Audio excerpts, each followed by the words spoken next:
ranked graduate school.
Nationally ranked NCAA Division II athletics program.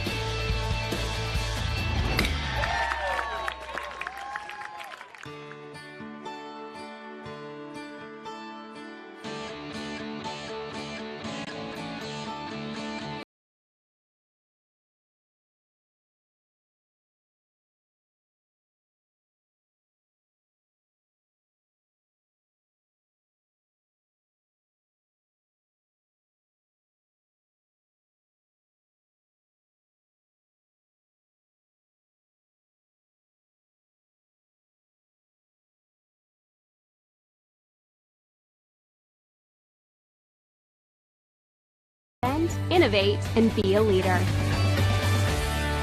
This is the University of Tampa.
In addition to the wealth of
Champions know how to seize opportunities.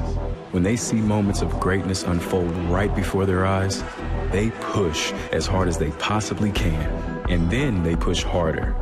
Because the heart of a champion never settles, never quits, and never stops giving its all. We are champions. We are Division II. We go big, we give it everything we've got, and we win.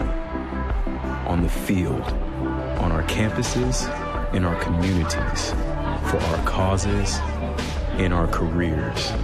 We rise to become champions in everything we do. We are Division II, and there are no limits here. We make our time count. We set our own path. We become champions on our terms. It's time to up your game, because we're here to play and learn. But most importantly, we're here to discover ourselves, our vision, our heart, our drive, to achieve every goal we aim for, because we want to be champions at the highest level, life. At Division II, the opportunities are here. Are you ready?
Testing, testing. 1, 2, 3, 1, 2. Testing, 1, 2, 3. We're just about ready for baseball in Tampa.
And welcome, everybody, to NCAA South Region Baseball. It is A beautiful afternoon here in Tampa, Florida for the first game of this South Regional. It's the number 1 seed and third-ranked Tampa Spartans taking on the 8th seed Spring Hill College out of Mobile, Alabama.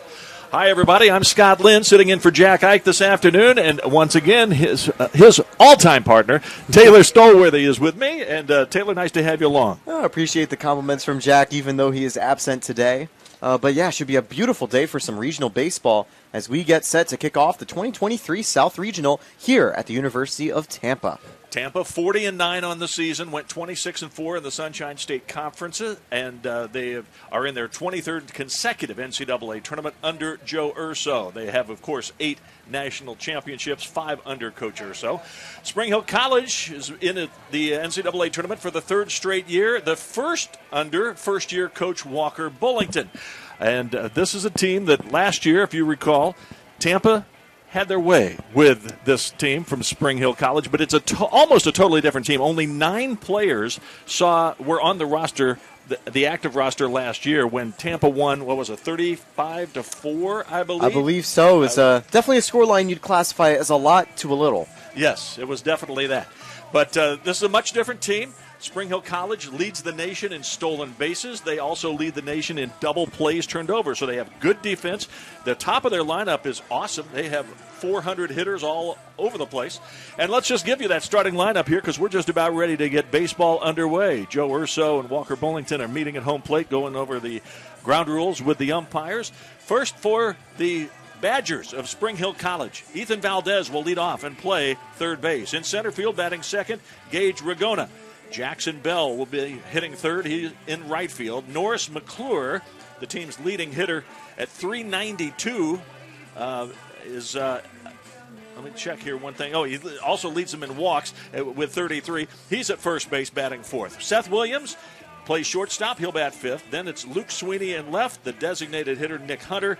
Bryce Anderson will be at second base batting eighth, and then Parker Serio is the catcher batting ninth. The pitcher for Spring Hill College will be Logan Clark. He is their ace, 3rd year in a row. He's their number 1 pitcher. He's got some great numbers. We'll talk about him in just a moment. Let's give you the starting lineup for the Tampa Spartans. Jordan Lala will lead off in left field. Drew Earhart is at first base. J.D. Urso plays shortstop, of course, and he is on a real roll. We'll talk about that in a bit. He is the shortstop batting third. E.J. Cumbo bats fourth. He's in right field. Anthony Nunez is at third base batting fifth. The designated hitters, Jonathan Lyons. Danny Gutcher is the catcher. And Nico Saladino is the second baseman batting eighth, and Jose Cadenas is in center field. Eric Linder will start on the mound for the Tampa Spartans. He's 1-0 on the year, a 4.45 earned run average, 15th game appearance, and his 5th start of the year. He has only given up 1 home run all year. And in fact, if you go by the season stats, we might not see a dinger today because he's given up only 1, and the starter for Spring Hill College, Logan Clark, didn't give up any all season. That's pretty cool. It certainly is, although I have to keep in mind last season Tampa had 2 home runs back-to-back twice in an inning. So it's certainly a game that Tampa had hit a lot of home runs last year, but this year the pitching, a lot more movement, and we'll have to see whether the wind may be needed to help a few of those balls travel yard. We got the wind blowing pretty strong. Looks like it's going right straight out to left field, so right-handed hitters could have their way with the win today. Yeah, 35-4 was the final in the regional last year. But again, there were only 12 players that are still on the roster this year that were here last year, and only 9 of them were on the active roster at that time. It's a totally different team. You look at the starting lineup, they talk about the stealing of bases. They have a guy who has stolen 40. Ragona. He's 40 out of 43. I mean, that's pretty darn impressive.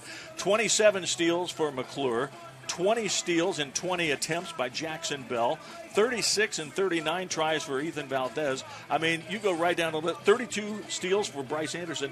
They have 8 players that have stolen bases in the double-digit column.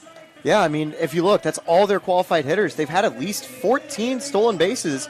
You compare that to Tampa, and those are totals only held by Jordan Lala and Jose Cadenas.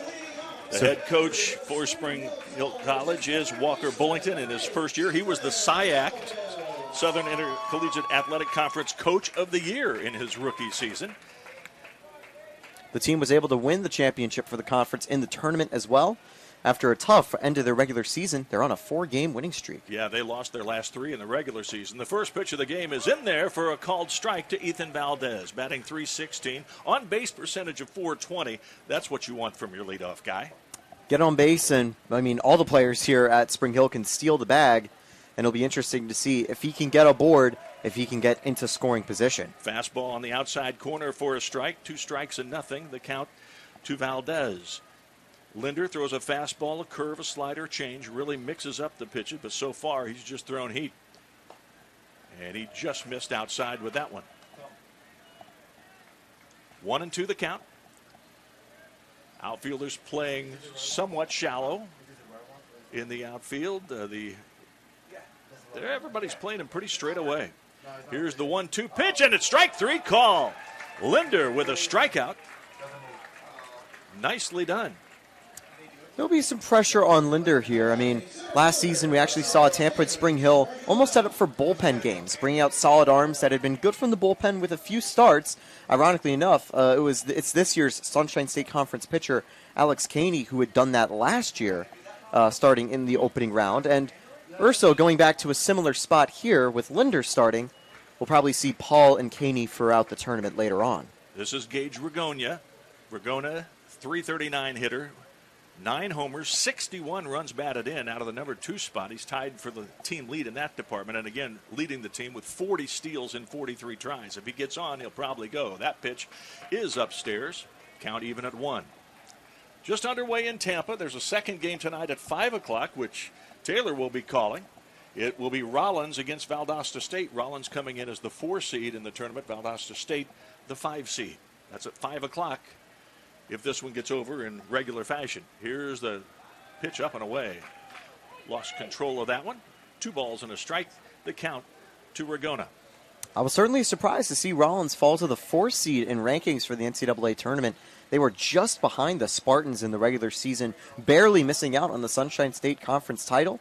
At the last home weekend, Tampa was able to clinch with a series victory. Here's the pitch, and it's a fastball on the inside corner. Evens the count at 2-2. Yeah, in fact, if Tampa wins, they will play the winner of that 5 o'clock game tomorrow night at 5 o'clock. And Rollins beat Tampa 2 out of 3, and Valdosta State won 2 straight. There's a ground ball to short. Urso picks it up, fires across just in time to get the speedy Ragona. 2 up, 2 down, and here comes Jackson Bell, .366 hitter. Leads the team with 7 triples, 13 home runs, and he also has 61 runs batted in. Yeah, a lot of great offense here from Spring Hill, and not a surprise. They've hit at a very well rate, over 300.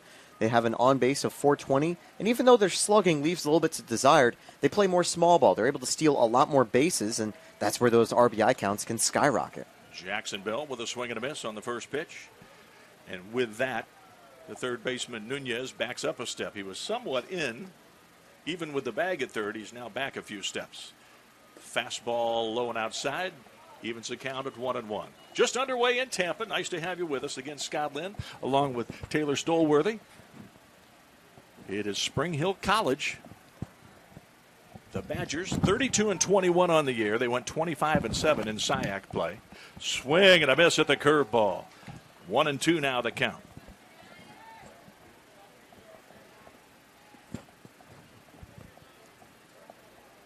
Linder, even though nobody's on, pitching out of the stretch. And here it comes. 1-2 curveball lined into left field, a base hit.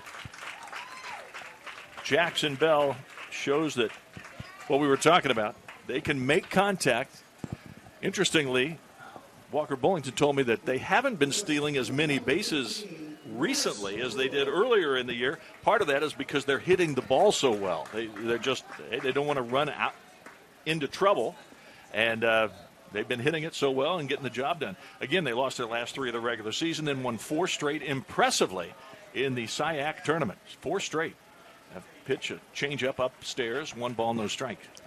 It's certainly good to have those 4 straight wins in the SIAC tournament just to get that momentum entering what will certainly be a tough regional. You've got conference winners in Tampa and I believe Valdosta State. and overall, very tough opponents, including Rollins, who I personally think would have been the 2 or 3 seed, but instead that'll be bad news for Valdosta State and for the Spartans, and potentially for Spring Hill. Toss to first, just keeping an eye on the runner, Jackson Bell. Bell has stolen 20 of 20 on the season. There's a nice pitch on the inside corner, taken for a strike. Norris McClure, .392 batting average, leads the team with 14 doubles. And I mentioned the 33 walks. That's high on the team. Good on base percentage. There goes the runner. Here comes the throw. It's going to be not in time. Oh, he came off the bag, and he's tagged, and he's out. Well, that's the first time he's been caught stealing this year, and it looks like he's hurt. Oh, no. Oh, that's a terrible thing. The coach, Bullington, and the trainer comes running out. Looked like he slid into the bag and hurt his ankle. We'll keep an eye on that. We'll take a quick break here at the end of the inning. No runs, 1 hit. The caught stealing, nobody left on base, and we sure hope that Jackson Bell is okay. But at this point, he is down and in some obvious pain. A sad start for things for Spring Hill College. We head to the bottom of the first here in Tampa. No score. I pledge. I am an NCAA student athlete. And I pledge to be a champion of unity on my team, on my campus, and in my community. I pledge to embrace differences and strive for inclusion and collaboration. I pledge to stand against racism, hate, and discrimination.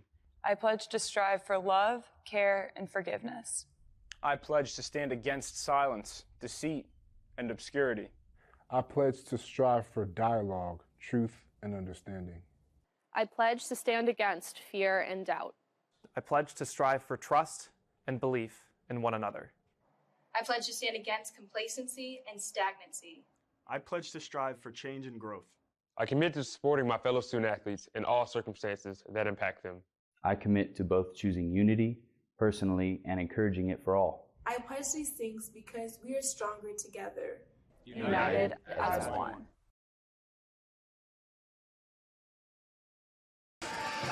Back here in Tampa, a very disappointing sight. Nobody wants to see anybody get hurt. And obviously Jackson Bell is in some serious pain, and they're tending to him, and it's going to interrupt the flow of the game here. But the more important thing is hopefully, I mean, there's no question he's out of the game here. They'll have to be subbing for him, and they'll need a new right fielder. But the bottom line is, it looked like, you asked me, I think he went in hard to the bag and perhaps jammed the ankle, but probably. I mean, that's the most likely outcome as well. I'm not fully sure how much experience Spring Hill will have on a turf field. That is always something you have to watch out for when you're sliding, when you're running the base path, and it just could have been something very awkward on the slide. And I mean, that's clearly where it happened. Even as he was just about to be tagged off, sliding off the base, he was immediately in pain. So this is new turf this season. This is the first game I've seen in it. So we don't have actual dirt around the infield, huh? Nope, it's all turf from the infield to the outfield and more. I actually played an intramural softball game on the turf earlier in the year, and it was cool. It was fun. But, yeah, it's certainly been an adjustment for a few teams. I know some teams up north, they're more used to having turf fields, or whether they've had to practice inside with them too, but yeah, it's been interesting. It feels like there's less random hops overall. It feels like the ball has had a more kind of solid trajectory. Sure, it's on a carpet, basically. You're playing in your living room. Exactly. Yeah. Well, again, if you're just joining us, in the top of the first, a 2-out single by Jackson Bell, and then he had been 20 of 20 in stolen base attempts. He slid into second base, trying to make it 21 of 21. He beat the throw, but he slid off the bag and apparently injured himself. And he's still down, and you can see him holding his head in pain. The rest of the team gathered around in short right center field as it's hard to overcome. The emotions of this. You're seeing your teammate, your classmate, somebody who's so important to this team. The number 3 hitters had a great year all the way around, and Walker Bullington had told me before the game, he said, we we're not going to lose 35-4 today. They came in feeling very confident. Not that they would win necessarily, but they felt that they could play with the Tampa Spartans this year. And I certainly have to say, you look at the stats, you look at the metrics, this is a lot stronger side than last year for Spring Hill, and even already showing some strength on offense. But the biggest difference as well is that they're immediately rolling their ace in Game 1. They want to keep this game competitive. They don't want to have a repeat of last year. It's why they're bringing out Clark. But, yeah, I certainly think losing Bell will be a loss, but in a way, that's also a motivating factor for the team to try to rally around it and push forward, but still, it's terrible to see. It is terrible to see, and they're still tending to him out there on second base. They don't want to move him. His foot looks to either be wrapped in a boot or a towel, something there that obviously I would suspect there's a cold compress of some sort to try to keep the swelling down, but it's just a terrible situation for the Spring Hill College Badgers. Certainly the heat could eventually play a factor too. Taking a look at the AccuWeather app, it's 89 degrees here at North Hyde Park and 104 on the real field today. So certainly hot outside, and that may be a reason they bring another towel out as he's still out there on the ground on the turf to try to keep him cool. Taking a look ahead at the weather, I think things will remain clear, but you never know with Tampa. Things can get inclement very quickly. Well, this is such a loss for Spring Hill College. Jackson Bell batting .366, leads the team in runs scored with 64, 13 doubles, 7 triples, tops on the team, 13 homers leads the team, and 61 RBIs, tied for the team lead as well. A .712 slugging percentage, tops on the club. Has been hit 15 times by pitch, which is most on the team. And as we mentioned, he had been 20 of 20 in stealing.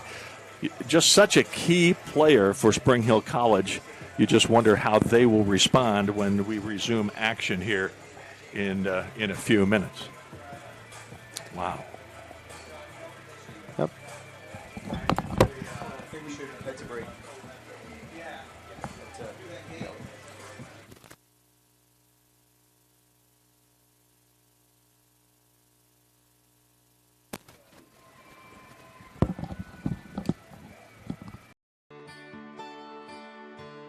This is the University of Tampa. UT students travel from across the nation and around the globe to join a dynamic learning community.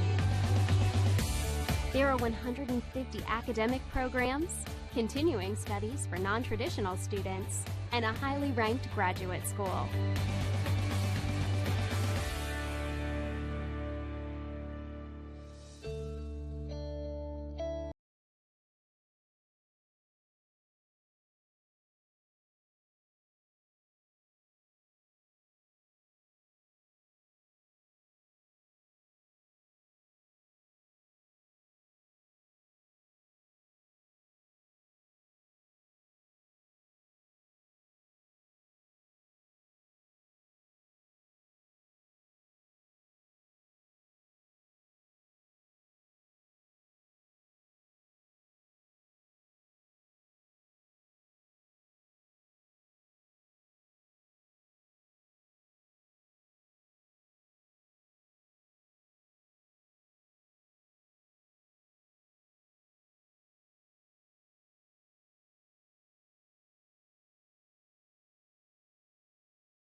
Activities, including performing arts, guest lectures, nearly 200 clubs and organizations, and a nationally ranked NCAA Division II athletics program.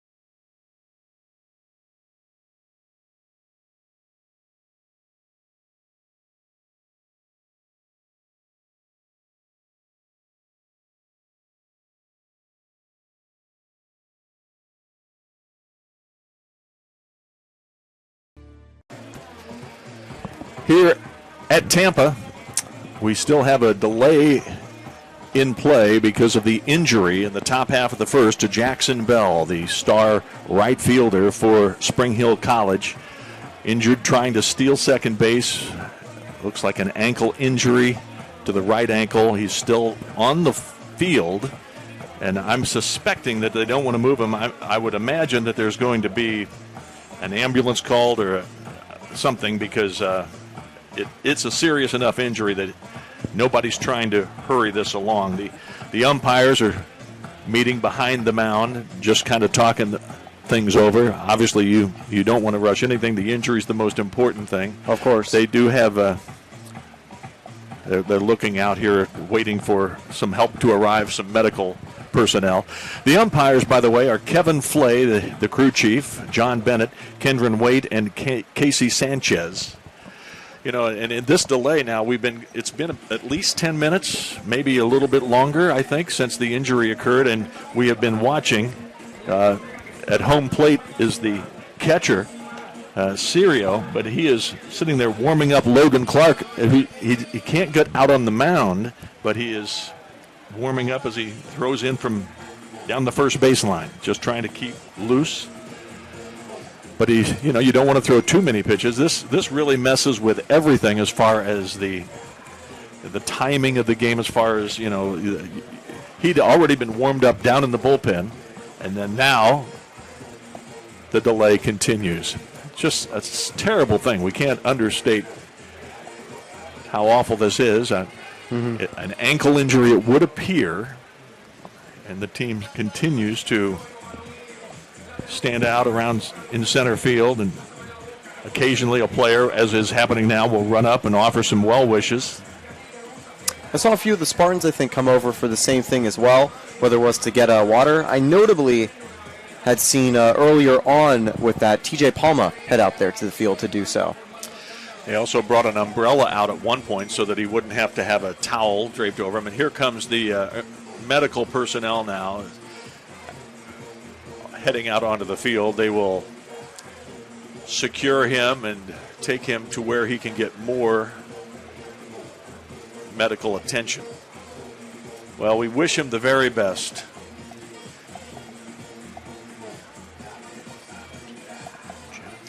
Jackson Bell is a redshirt sophomore out of Mobile, Alabama, Faith Academy High School, attended Coastal Alabama Community College. But again, he was their leading home run hitter this year with 13. Had not hit any in the last 10 games, but still had maintained that impressive .366 batting average and his on-base percentage of .436. Well, the Spartans have been in their dugout. You know, one thing I did notice before, I hadn't been down in the dugouts for a couple of years, actually, and I found that they have installed fans down there now. So that very useful. Yeah, on a hot day like this, it's 86 degrees and sunny. There are a few clouds in the sky, and the breeze keeps it a little cool. But it was warm when I was down there earlier, and I could see why the fans in the dugout are a nice addition. It's also warm up here. There's a reason there are some fans up here in the booth as well. Absolutely. Well, Jackson Bell is going to receive a nice hand. People all around the stadium standing and giving him applause. The Spring Hill College Badgers line up. Everybody comes out of the dugout to salute him. The players who are ready to continue action head to their respective positions, but a hand for Jackson Bell, and he fist bumps his teammates as he gets prepared to leave and head to the hospital. We'll try to get you word, but it's just no question it was an ankle injury of some sort, and he knew immediately he was badly injured. So as they take him off and head to the hospital, we wish him well. Jackson Bell, there'll be a new right fielder. We'll have to see who that is. You know, interestingly, their numbers are very difficult to read on their jerseys. And I brought... Even with the binoculars, it's hard to read that you brought. I believe they said Bryce Thomas had headed out to the outfield in right field.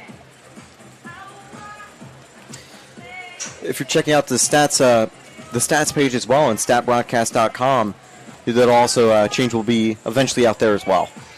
And it is Bryce Thomas, number 2, 5'11's redshirt senior from Princeton, Kentucky, that heads out to play right field. Say it's kind of ironic. Thomas has not stolen a base all season compared to the rest of the starting lineup. So Bryce Thomas will take over and play right field in for the injured Jackson Bell.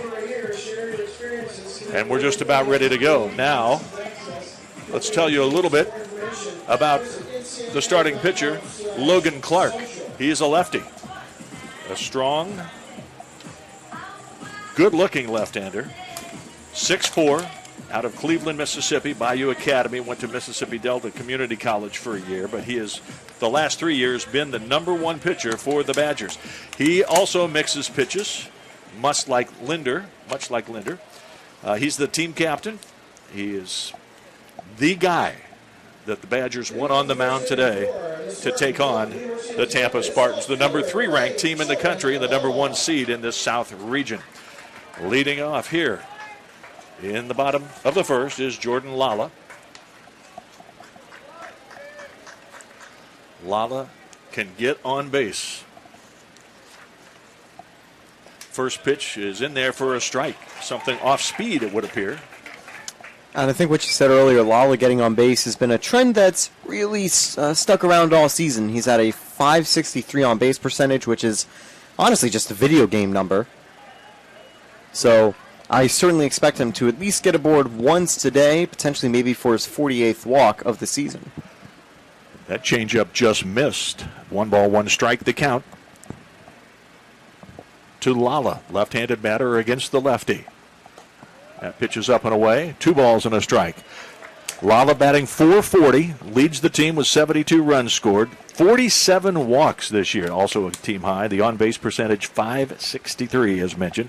Couple of homers, 37 runs batted in, a swing and a miss. He's not bringing in the heat. He's throwing a lot of off-speed stuff. And again, you would expect that from a guy who has been around and been successful. 7-1 record, a 2.24 earned run average for this pitcher. That fastball's off the plate. It's 3-2. Count goes full. Making his 13th start of the year, 56 1/3 innings pitched, 46 hits, has not allowed a home run. Walked 24 and struck out 60 in those 56 innings.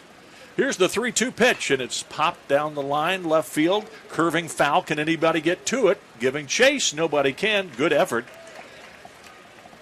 But nobody could get there. The shortstop, Williams, made a diving try. The third baseman, Valdez, also made a good effort, but just couldn't get there. So we'll do it again. A 3-2 pitch coming to Jordan Lala.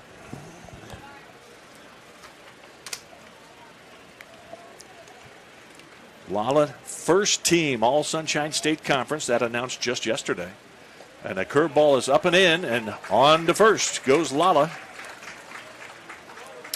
Now, we've mentioned Spring Hill. They're very good at stealing bases. Tampa, a little worse at him, but Lala is the guy who does steal a majority of the Spartans' bases. He's had 30 this season, getting caught 8 times on the base path. Against the lefty on the mound, though, because you have an easier view of first base, maybe harder for Lala to try to get to second.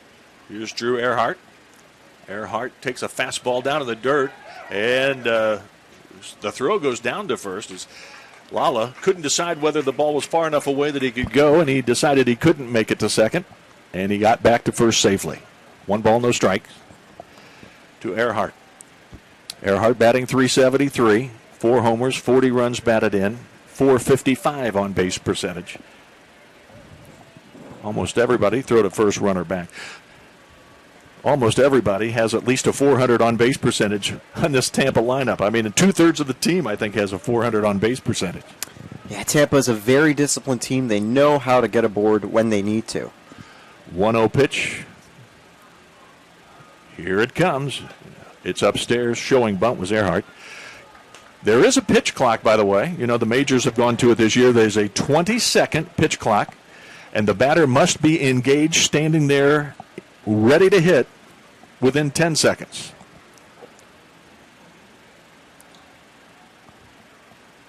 Here comes the pitch. Curveball in there for a strike. 2 balls, 1 strike. Again, if the batter's not ready, a strike is called. If the pitcher doesn't get the throw, doesn't start his windup within 20 seconds, then it's a ball. Yeah, and I mean, it's interesting. You don't see the timer out here, but the umpires are keeping track. They will occasionally call it. And looking back at that previous pitch, Sirio actually tossed it back to first to make sure Lala was getting back. There goes Lala. The pitch is outside, and he'll make it safely, sliding in. As Sirio dropped it as he attempted to get it down to second base. So a stolen base for Lala, a walk and a steal, and scoring position right now with nobody out in the bottom of the first. 3 balls and a strike to count to Earhart.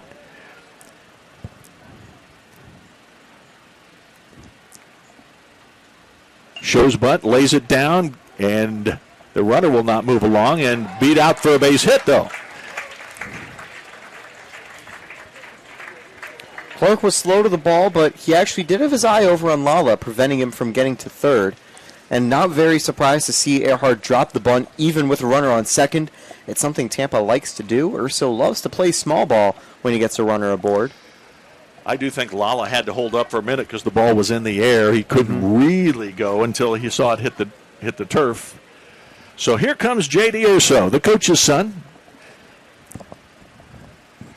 Right-handed batter, runners at first and second, nobody out in the first. Swung on, line drive center field, and it's right at the center fielder, Ragona, for out number 1.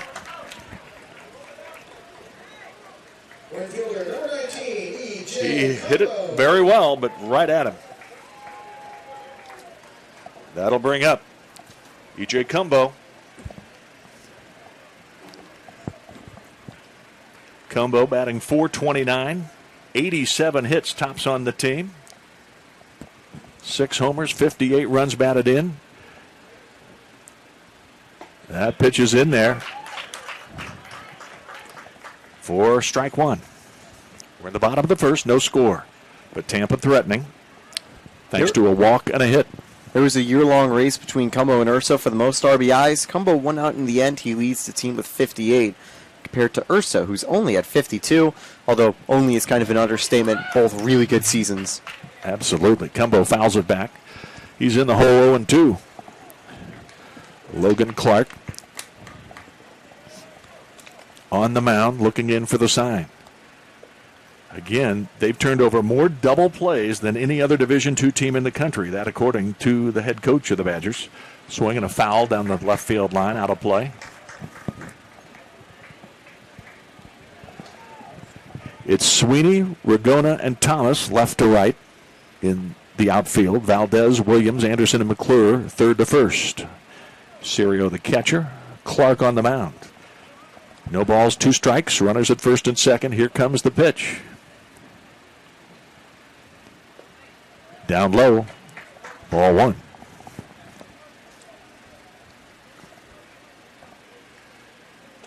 Anthony Nunez is on deck.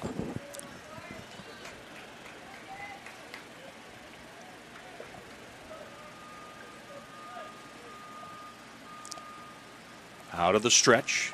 Here's the pitch.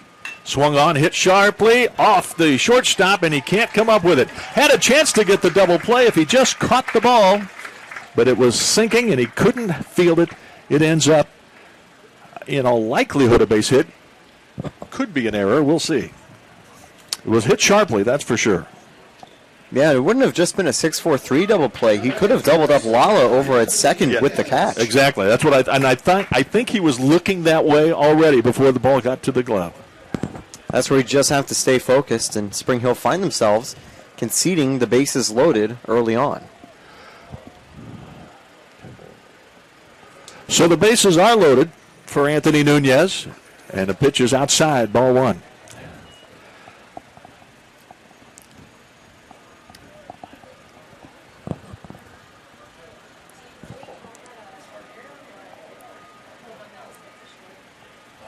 They have not ruled whether that's a hit or an error to this point.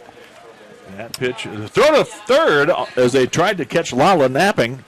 He got back in time. Joe Urso wasn't fooled. He's at back, and that was an interesting play there as the third baseman Valdez snuck behind the base runner.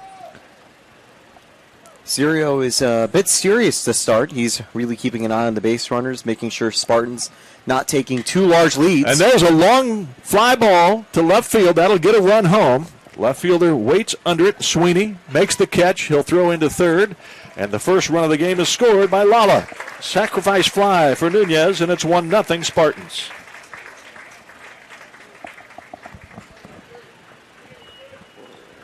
Now batting is the designated hitter, number 0, Jamarcus Lyons.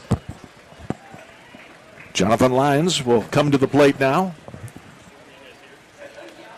I got to say, Scott, if you were asking me who the strongest hitter on the team is, a lot of people do point to J.D. Urso, but Jamarcus Lyons has had an incredible season. And on the opening weekend, he had 10 balls in play. All of them were like line drives straight to the fielders. He's finally found a lot of good BABIP luck later on to have a very solid second half of the season, and I'm very excited to see him starting at DH, including with a runner in scoring position here. I think I said Jonathan for his name. I apologize. It's Jamarcus. I knew that. I think I actually called him Jordan once or twice. Jamarcus Lyons at the plate. 1 ball, no strikes. Here it comes. It's inside. Sirio has been busy behind the plate here in the first. Certainly has. But he got on top of it. He made sure to stay on top of it because gets past him. Earhart gets to third, and Cumbo would not mind getting to second. That pitch is in there for a strike. 2 balls, 1 strike the count with 2 outs, 2 men on. First and second. Earhart at second. Cumbo at first.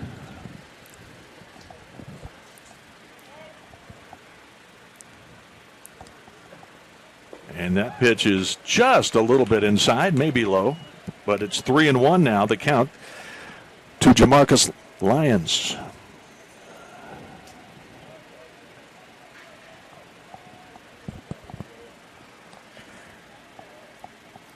Gutcher is on deck. Here's the 3-1.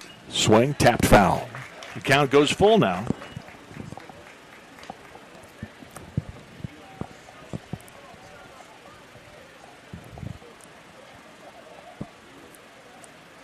Still not sure if that was a hit or an error by Cumbo. I believe it was graded as a hit. Take a look at the stats broadcast. There's a swing and a miss. He struck him out, and that will end the inning. So 1 run scores on 2 hits. 2 base hits then, and 2 men left on. We've reached the end of the first inning of play here in Tampa. It is the Spartans 1, Spring Hill College Badgers nothing. We'll be back in just a moment with inning number 2. Being a champion takes more than talent, more than the perfect pass, more than using your head. Being a champion takes the spirit to always push harder, the ability to overcome any hurdle, and the fire to be the best. Welcome to Division II, where the pursuit is yours to create. And the question isn't, can you do it? It's, will you?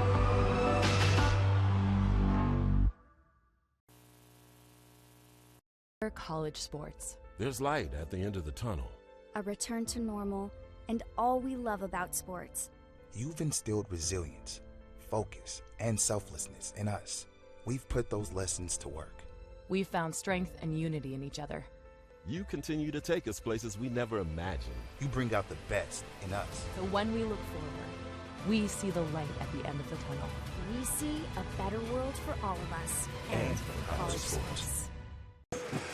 And we get ready to head to the second inning here in Tampa. It's the first game of the South region.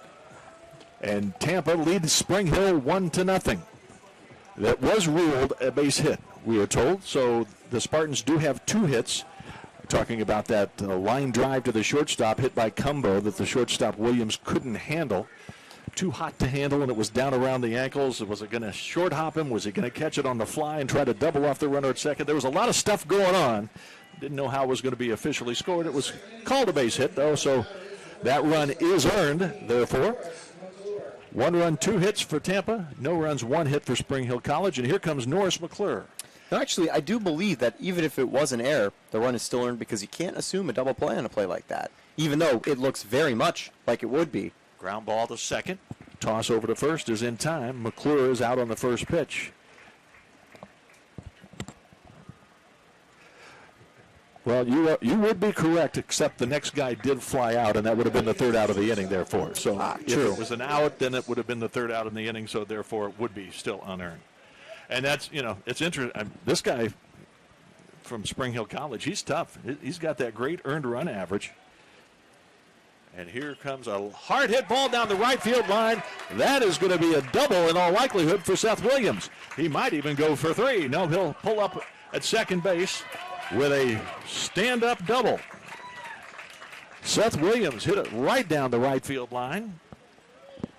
And here comes Spring Hill College right back trying to answer after the Spartans scored in the bottom of the first. Luke Sweeney coming to the plate now.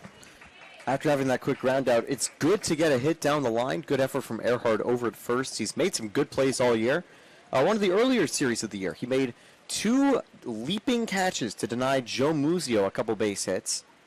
But there, it just evades his glove. Luke Sweeney fouls this one back. Sweeney, .317 hitter, 4 home runs on the year.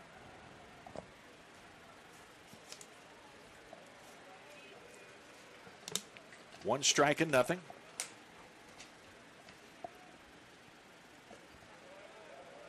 That pitch misses. Evens the count at 1-1.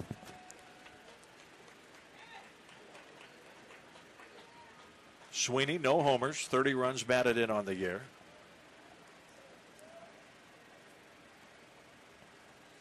One pitch is in there. Fastball right over the plate. 1-2.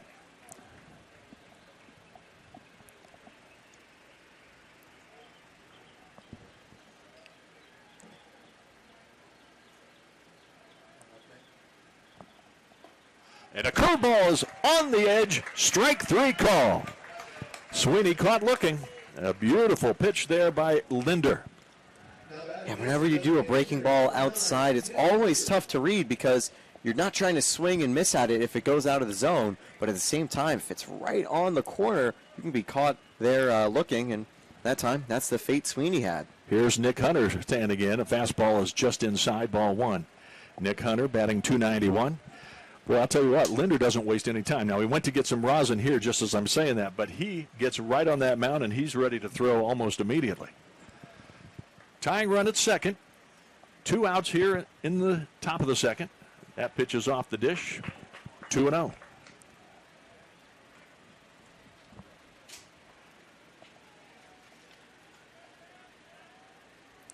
Nick Hunter has a home run this year, but again, not a lot of home runs coming here today. Ground ball to short. Urso picks it up, throws to first. In time. No runs, a hit. No errors, and 1 man left on base. We've played an inning and a half here in Tampa. It is Tampa 1, Spring Hill College nothing.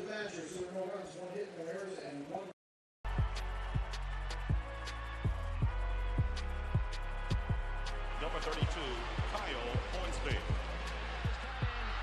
Inside the 30, touchdown. Michaela burns it. Incredible finish by Hall. The NCAA and its member schools offer nearly 500,000 college athletes a path to go pro in something other than sports. Learn more at ncaa.org/opportunity.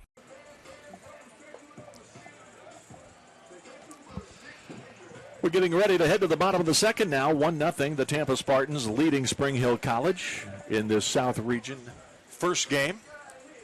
Coming up at 5 o'clock, Rollins will be taking on Valdosta State. Now on the other side of the South Region, in a 4-team tournament being played at West Florida, it's the number 2 seed, West Florida, taking on Florida Southern today. And then Montevallo is playing Berry. So you have 4 teams from the Sunshine State Conference of the 8 in the South Region tournament. The winner of here in Tampa, the winner at West Florida, will meet next week in the Super Regional. That's a best of 3, if I'm not mistaken. Yep, and that was where we were last season. The Spartans hosted the Super Regional after getting through their conference with a couple crazy games to finish out the series. However, it was a somewhat anticlimactic end as Rollins were pretty dominant over that weekend. In the second inning for Tampa, the leadoff batter is the catcher. And leading off for the Spartans, this bottom of the second, is Danny Gutcher.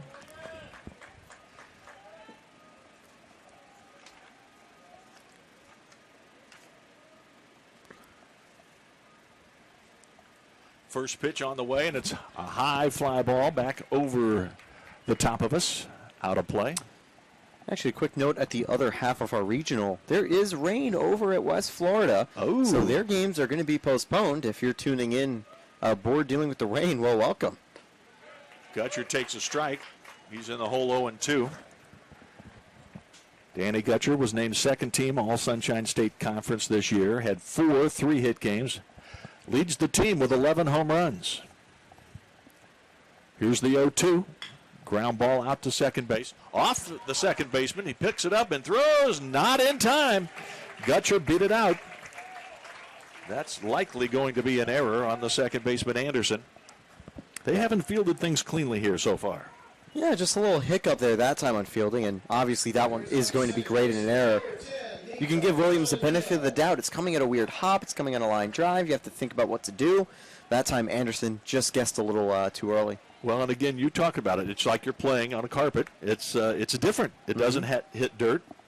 There's a different spin, perhaps. Showing bunt, laying it down, foul is Saladino.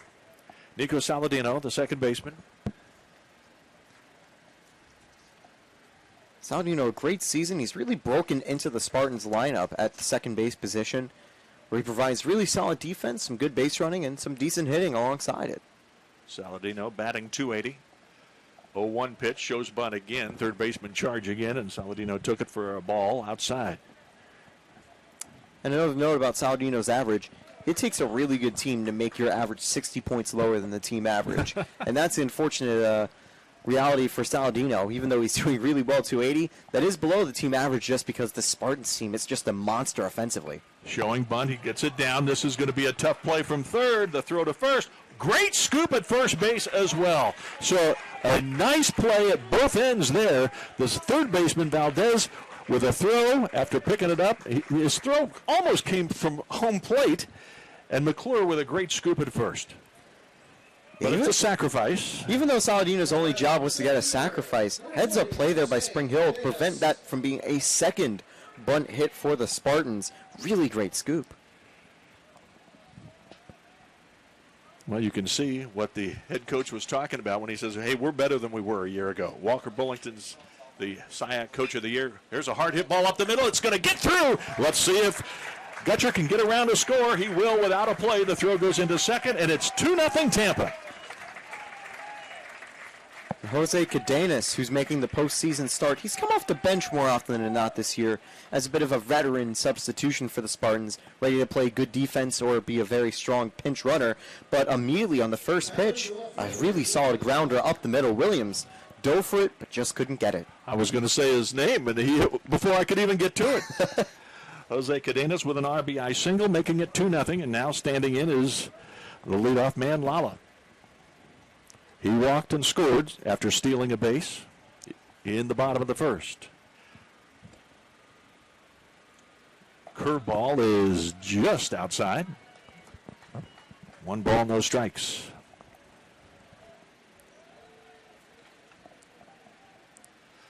Logan Clark has given up a couple of earned runs here, which is above his average. There goes the runner. The throw goes into center field. And now heading towards third is Cadenas. The throw goes there. Not in time. So a stolen base and then the throwing error on the catcher. Serio, and Cadenas is all the way to third with only 1 out. Cadenas just nonchalantly heading to third as the ball went into the outfield and makes it safe to get in scoring position. That is just his speed on the base paths. That's why that even though he hasn't played all the games this season, Coach Urso trusts him so much here as we get started in the postseason in the South Regional. Fouled out of play by Lala. 2 balls and a strike.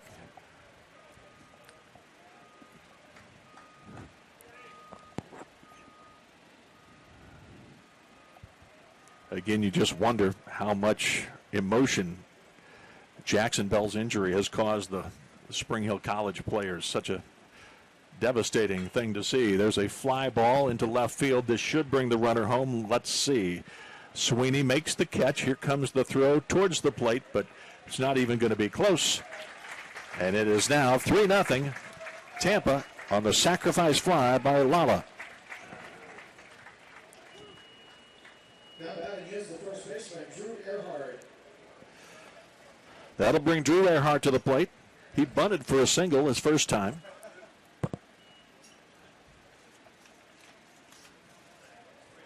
Yeah, taking a look at his stats, he's always one of the most consistent hitters. Recently was able to take the crown for the most hits in Spartan history.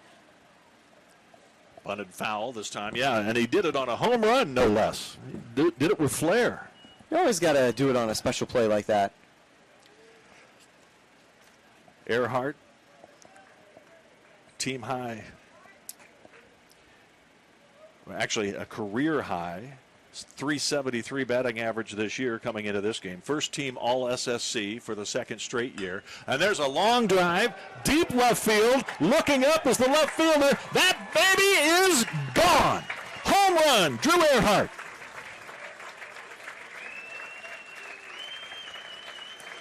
First home run allowed this year by Logan Clark in this his 13th start. That is just the 5th homer of the year for Earhart, and it was a no-doubter to left field. We saw a few home runs that were only barely over the wall, but I think that's one of the pitches that you could tell was going gone once it hit the bat.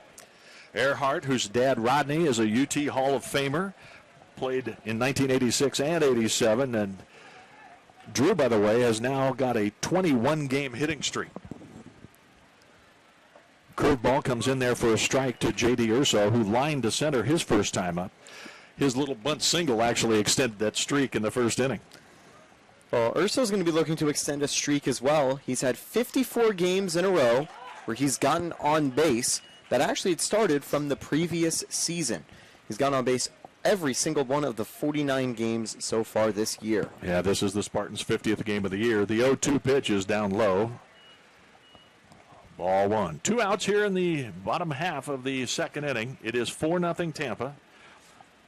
The home run by Drew Earhart caps this 3-run inning. But Urso trying to keep it going. Lines it into right center field. This has a chance to get through and go to the wall, and it does. Urso's going to run. He's off to the races. Here he's going to pull up at second and just take a double. He's pretty happy with it, though, as he extends his streak. 55 games in a row getting on base.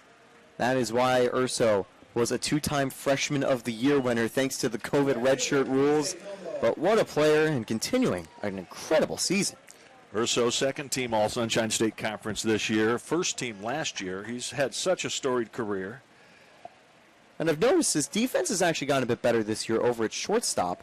His cannon of an arm has been on display earlier in the game and throughout the year. He's been able to make a lot of tough throws to first. E.J. Cumbone out of the plate. The Spartans cleanup hitter takes a fastball in there for a strike.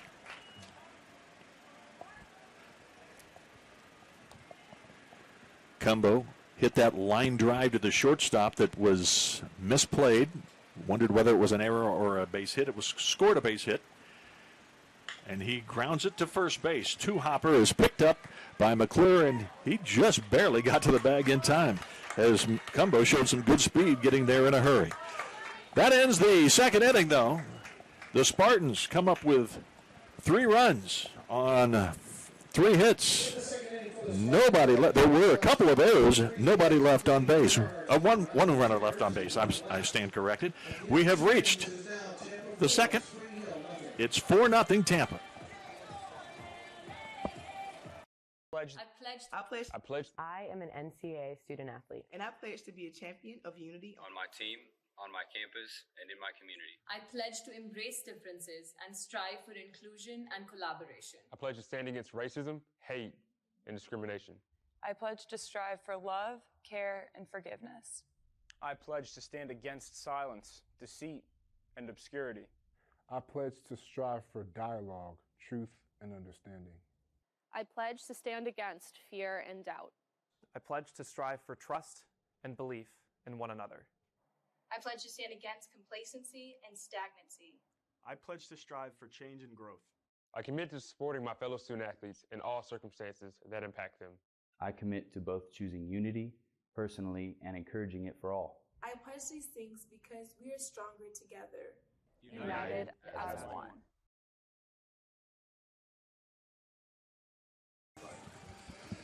We head to the top of the third here in Tampa. The Spartans leading Spring Hill College Badgers by the score of 4-0. 4 runs, 5 hits, no errors for Tampa. No runs, 2 hits, 2 errors for the Badgers. It'll be Bryce Anderson, the number 8 hitter in the lineup, followed by Parker Cirio, and then the top of the order, Ethan Valdez here in the second. There's a fall off from the top of the order to the bottom of the order for Spring Hill College, and I know that Joe Urso and the Spartans they say if they can contain, I think they feel that if they can contain the top of the order pretty much, they just don't want the bottom of the order to be pesky and set the table for the top of the order because they can do some damage. Yeah, and that's kind of a mirror of what the Spartans are. The Spartans really don't have any safe outs per se. Every single hitter on the team is dangerous and can convert when they need to. But yeah, most of their teams, there will be a disparity between the top and bottom halves. Now, obviously, the big common thing for the entirety of Spring Hill, they're all very fast on the base paths and will be pesky if they can put the ball in play or get aboard. Fastball, swing and a miss. 2 strikes and nothing is the count to Bryce Anderson. Hits .245 and he's grounded into a team-high 5 double plays this year. But you can see Linder bringing it. Ooh, that pitch just inside. Almost got in on the hands. I'll say of Anderson. Command's actually been pretty good for Linder today, although for the season he is only 17 strikeouts. Let me check. Yeah, 17 strikeouts, 10 walks. But has located the zone well so far. Curveball just off the plate there. Was trying to get Anderson to chase. He did not. Count even at 2.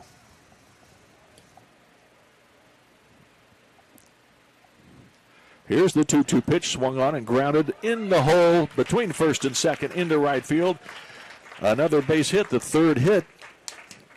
And this is the first time that the leadoff man has been on. So what I just talked about, setting the table for the top of the order, could happen here. We'll see. The batter is the number 9 hitter, Parker Cirio, just hits .221. But if he could get on, that would bring the top of the lineup, Valdez, followed by Ragona. And you're getting guys that hit .420, 339, and so forth and so on. That pitches in for a strike. Linder has pretty much been the number 3 starter towards the end of this year for the Spartans. He's previously been a top of the rotation guy, but didn't he have an injury or something, I think last year or year before? I believe so, yeah. Swung on and missed. 2 strikes the count. Now, as Linder continues to throw strikes, and that is what Joe Urso told me today. He says, what he is, he's a strike thrower. and that really sums it up, describes him well. Here's the 0-2. Swung on and fouled back off the screen. And I think it's always a good idea to bring in a strike thrower for a game like this. A team that's dangerous on the base paths, you don't want to give them free bases. You want to make them earn them by putting the ball in play. Throw to first. The runner is back in time.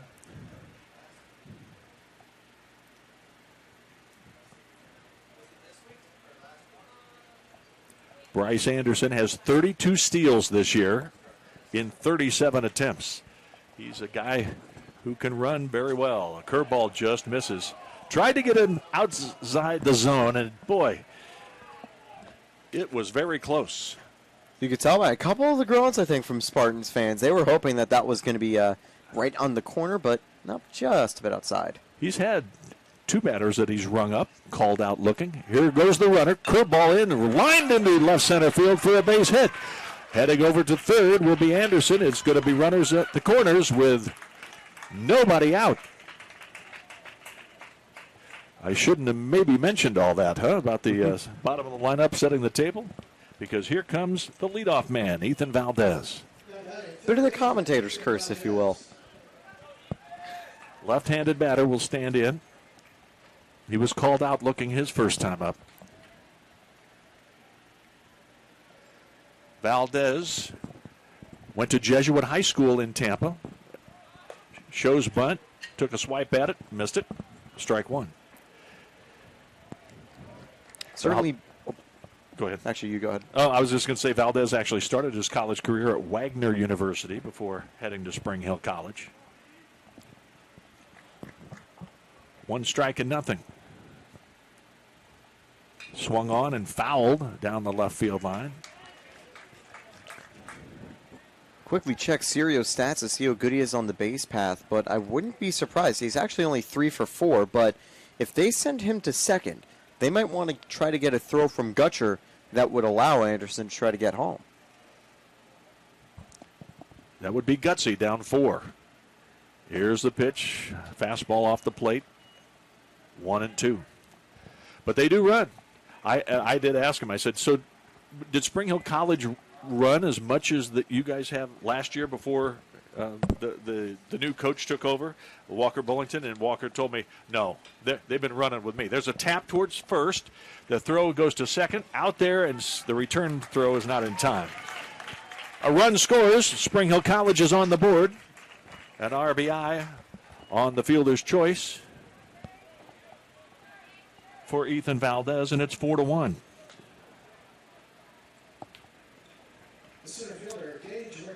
That's all you needed to do. Just need to get a sacrifice there, and there was plenty of speed for Sirio just to get to first in time. Or, no, sorry, Valdez to get to first in time.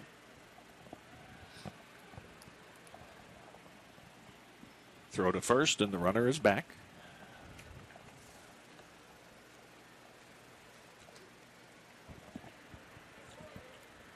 Valdez reaching on the fielder's choice. Sirio out 3-6. Earhart to Urso. Throw again to first. They're keeping an eye on him now. As well they should. Valdez, 36 steals in 39 tries. There's a fastball low.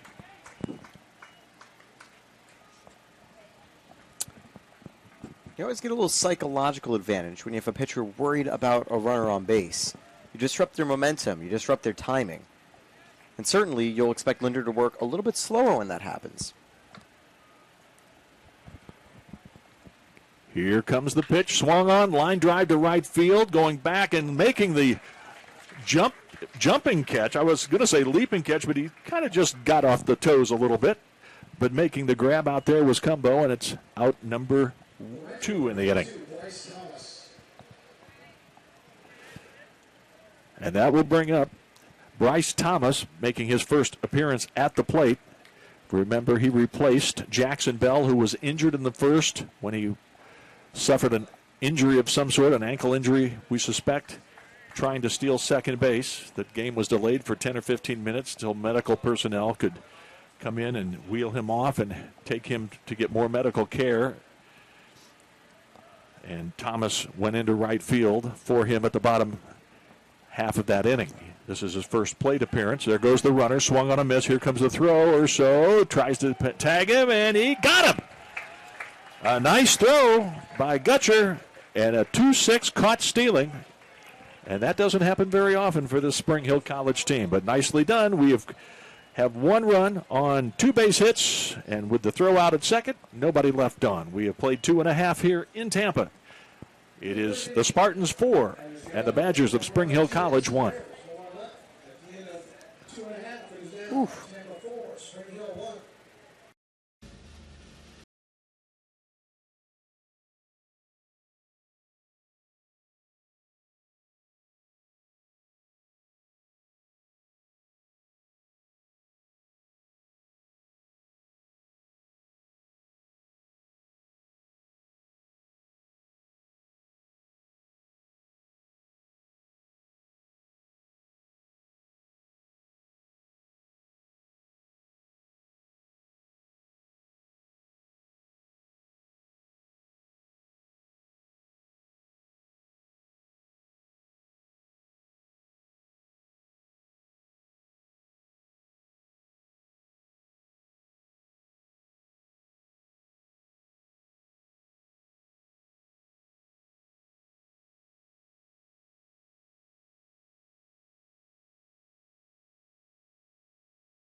We head to the bottom half of the third here in Tampa. The Spartans leading Spring Hill College 4-1.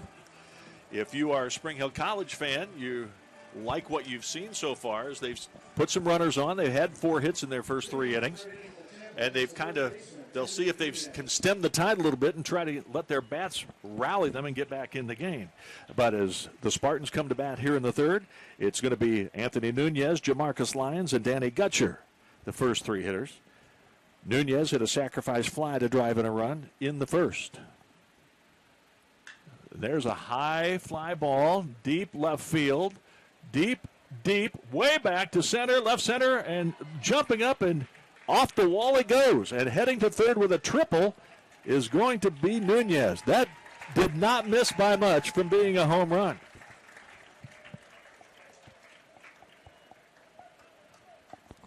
Anthony Nunez with a long blast. It just kept going and going. And you know what you talked about earlier, I think maybe the wind caught some of that. That was a high fly ball. It certainly did, and barely staying in the field. Definitely had a little too much, I think, of a launch angle to seriously look like a home run, but it got all the way to the wall, and Ragona just couldn't make the catch. And Nunez, heads up base running, he just kept moving by the time it had dropped and they started to field it. His first triple of the season, as a matter of fact. That pitch is in there for a strike as the Spartans try to answer back quickly after Spring Hill College scored a run in the top of the third.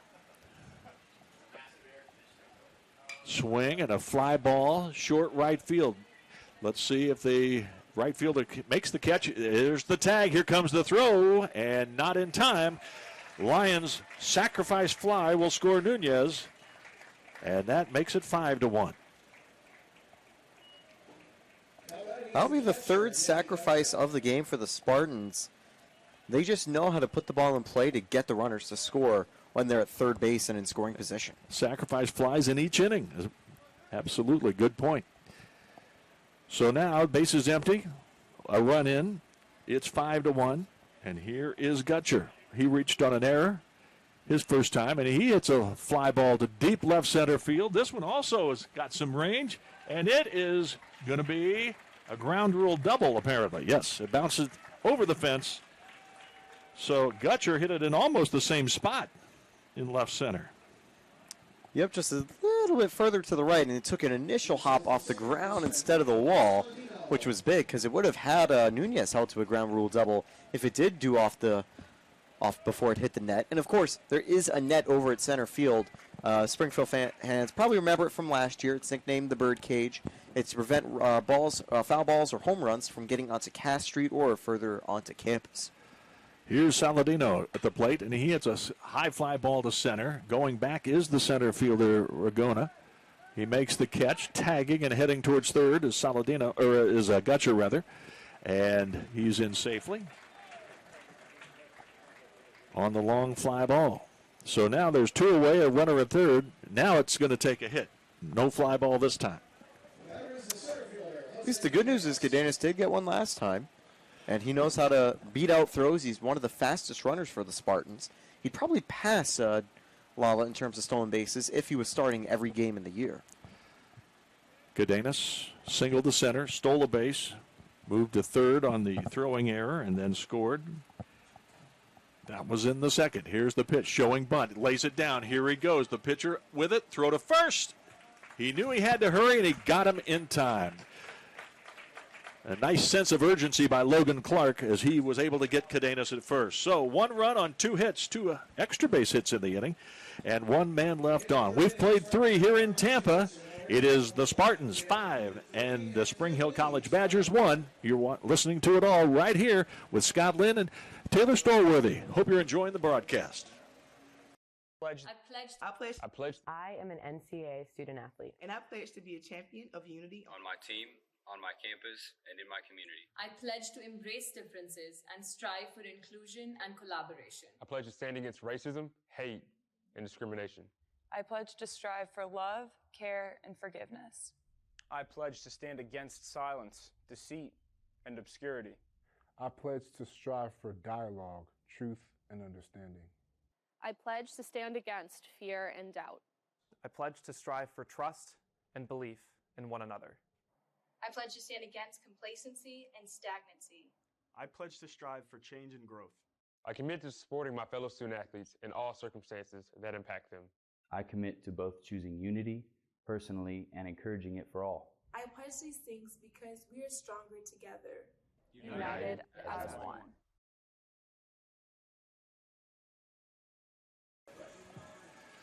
As we head to the top half of the fourth, it's my pleasure to turn the next 3 innings over to my broadcasting partner, Taylor Stolworthy. Scott Lynn with you, and hope you're enjoying it. The Spartans leading the Badgers 5-1.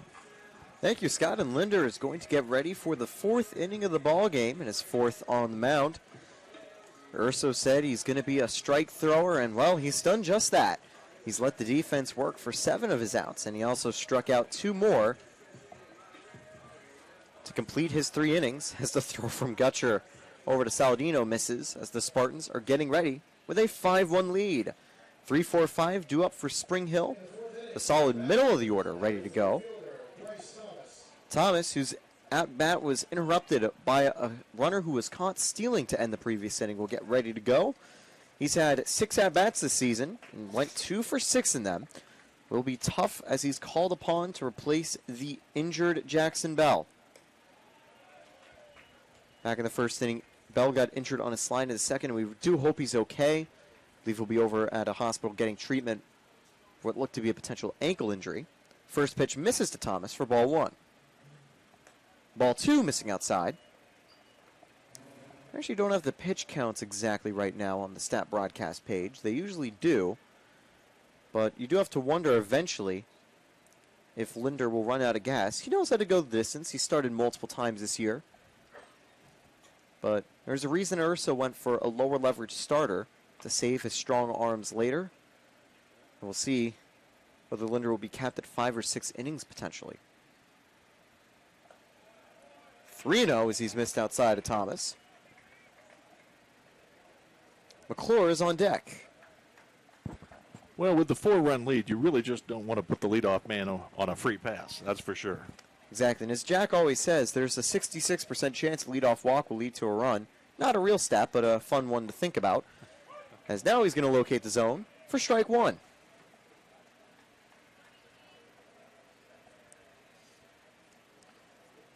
(3-1) to Thomas. Swing and a miss, strike 2.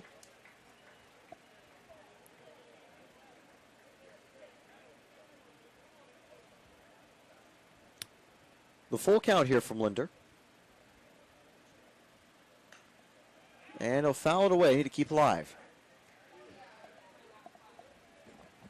Good attendance for today's game. Spartans are typically able to bring out a lot of fans. And I've also seen quite a few coming here to support Spring Hill. The 3-2 is ripped over to Earhart. And he will get on top of it after it hit off his chest, 1 away. He did a great job that time staying in front of the baseball, and as you say, knocked it down with his chest. Then it was an easy jog to first for out number 1. And you asked a minute ago about how long we might expect to see Eric Linder go. His longest outing of the year was 4 2/3 innings. That was at Florida Tech on April 7th. So, you know, we're starting to get into that range of 4th or 5th, and then we'll see from there. Tampa has plenty of strong arms from the bullpen that they can call upon here, as they will look to hold on to this lead. His first pitch misses to McClure. But Linder has done a good job keeping Spring Hill quiet in the opening innings. The 1-0 taken for strike 1. McClure grounded out to second, back in the second inning to start the game.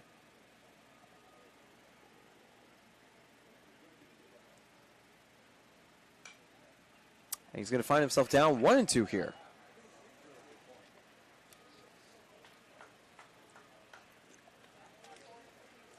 Yeah, Linder's only allowed 2 hits in an inning one time. That was last inning. And he gave up the leadoff man and the second batter, then got out of it without any real damage. 1 run scored, but that was it.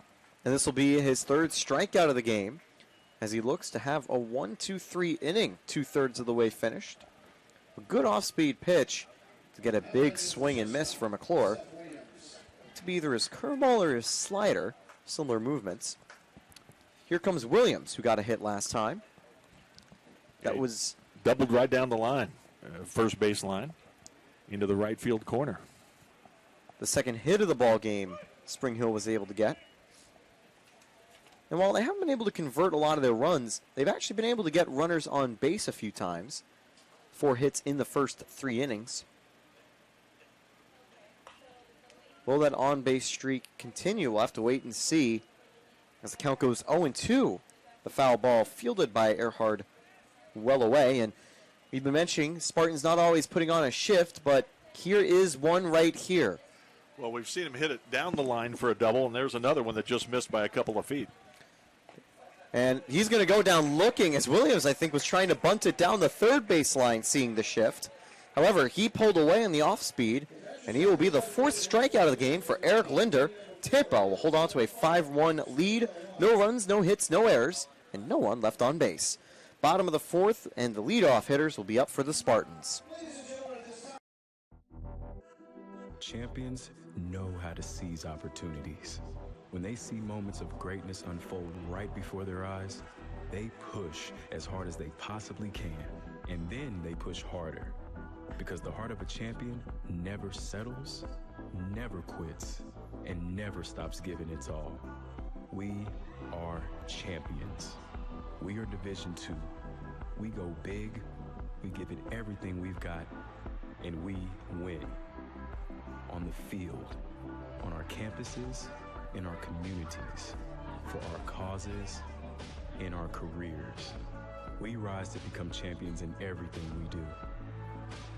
We are Division II, and there are no limits here. We make our time count. We set our own path. We become champions on our terms. It's time to up your game, because we're here to play and learn.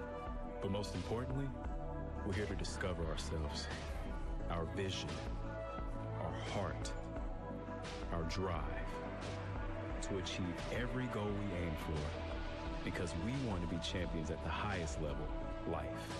At Division II, the opportunities are here. Are you ready?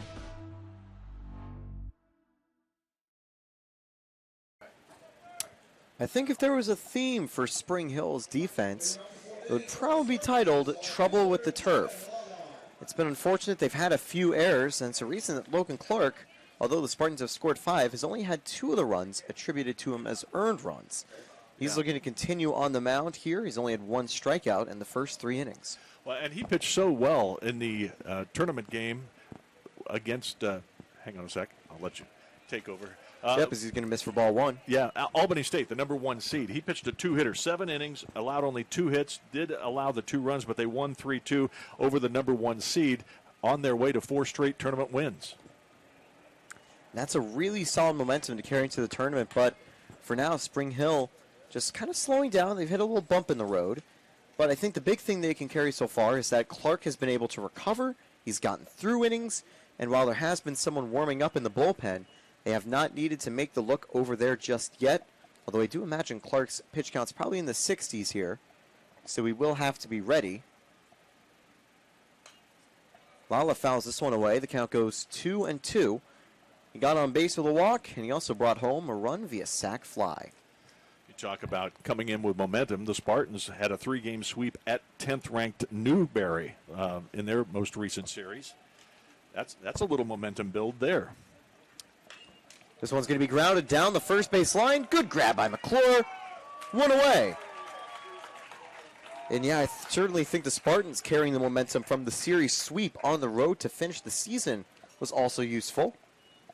They also had a winning series to round out conference play. A sweep against Lynn. 9-2, 6-4, and 3-2 were the score lines. They've won 6 straight entering the tournament. You know, that was a really, really nice play down there by McClure. And it pretty much is the way that we thought this team might play defensively. And I think your point you made just a minute ago coming out of the break, I think the turf has been a major problem for them, getting used to the spin off of the alleged grass. Yep, just how the ball will move as well as Earhart finds the gap for a base hit, 1 away. And he'll be a runner aboard for the Spartans. But indeed, it's been certainly a little tricky, I think, for Spring Hill just to get accustomed to it. But McClure still able to make a great grab regardless on that hit from Lala. Well, and again, we go back to the first inning, and Jackson Bell, their star player, gets an injury sliding into second base on an attempted steal. He was there in time, but then slid off the base after he suffered a serious injury of some sort, perhaps ankle. I think that they're probably cursing the new turf a little bit. Yeah, they're certainly not going to be super happy with it, I think, at the end of today's game, as Urso is going to get ahead 1-0 on the count. Clark ready and fires. So he's actually going to look back at first. Earhart's safe. Earhart's not the biggest threat to steal bases, but you do have to be careful if you're Spring Hill. Tampa is known to like small ball, and Earhart could try to run. Earhart's got a nice game going, 3 for 3 with a dinger. Certainly what you want from one of your best players in the postseason. And gets aboard again. See if Urso can get aboard again. He had a double back in the second inning. Runner goes. Throw in. Not going to be in time. It actually slips out of Sirio's glove. That's the second time we've seen that. Indeed, he sets up for the throw to try to catch the runner, and it's just not ready. He is pretty lucky, I think, Earhart slid into the base, because if Earhart was standing, he could have maybe thought about trying to get to 3. Would have been a tough play. Sirio wasn't too far away from the ball. You know, and it didn't seem like it was on the transfer. It just seems like it just literally has fallen out of his hand both of those times. Yeah, almost like as if it would be raining earlier today. This one over to right field. Earhart's actually going to be held up at third. Urso not wanting to take the risk here to send him home, as that'll bring up E.J. Cumbo. I think there would have been a good chance for him to beat out the throw. But another hit for J.D. Urso. That's a single. And here comes E.J. Cumbo, lefty on lefty matchup. However, he's beat it one time with a single back in the first. Did ground out in the second.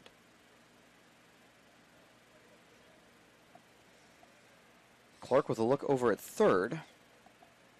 Here's the 0-0.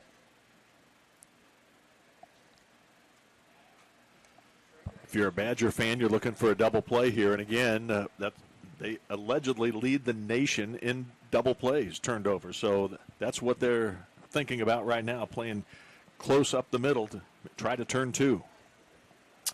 They've converted 30, as this one's going to be flown to center field.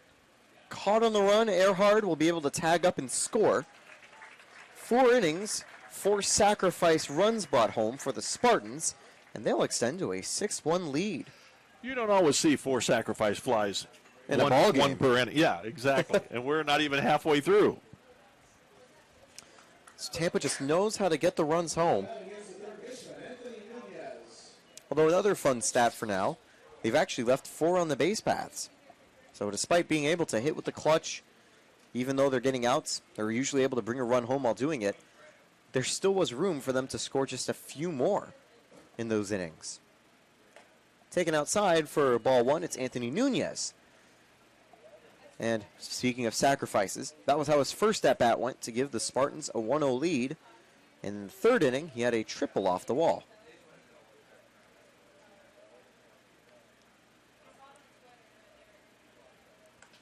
Spartans have had 4 extra base hits on 9 total in the game.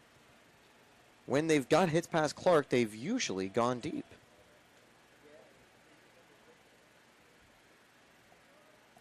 One out to Nunez. Count goes 1-1. You know, it's interesting. You're talking about hitting with men on base. Runners in scoring position, the Spartans are 4 of 9, but they've had 4 sacrifice flies as well. So that's basically 8 good things have happened in 13 at-bats. Yeah, that's what's certainly huge and something Urso will just love to see. You want your team to be firing on all cylinders with runners in scoring position for the tournament. If you can hit well when you've got your opponent in the stretch, that is going to be huge. And noticing here for Nunez, there is a bit of a shift. Anderson's right over second, as there's the runner. Throw in. Not in time. Urso is safe with a stolen base. But ironically, that was a really good position for Anderson to be with the shift on Nunez. because he's right there to get to second on what was a good throw there from Cirio.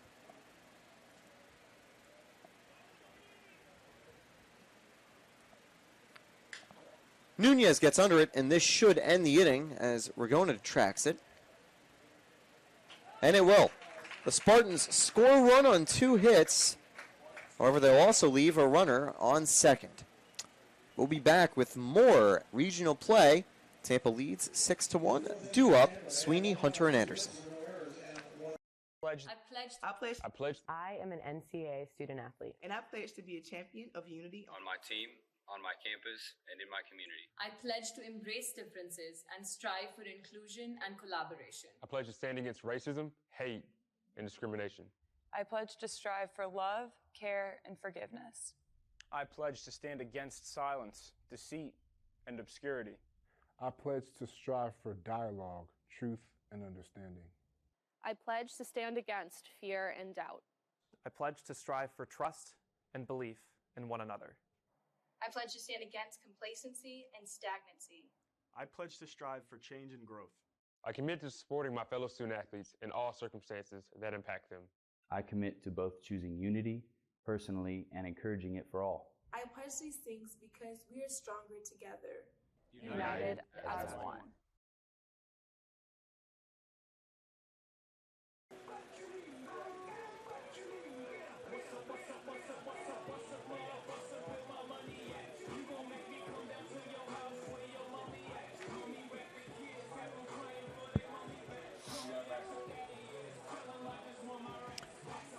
And we're back. Top of the 5th. I'm Taylor Storley alongside Scott Lynn. Tampa holds on to a 6-1 lead as we kick off regional play at the University of Tampa. It's the first of 2 games on the opening day. Later, we'll see Rollins against Valdosta State, and we see some Valdosta State fans and players already arriving. We see some staff from Rollins also here.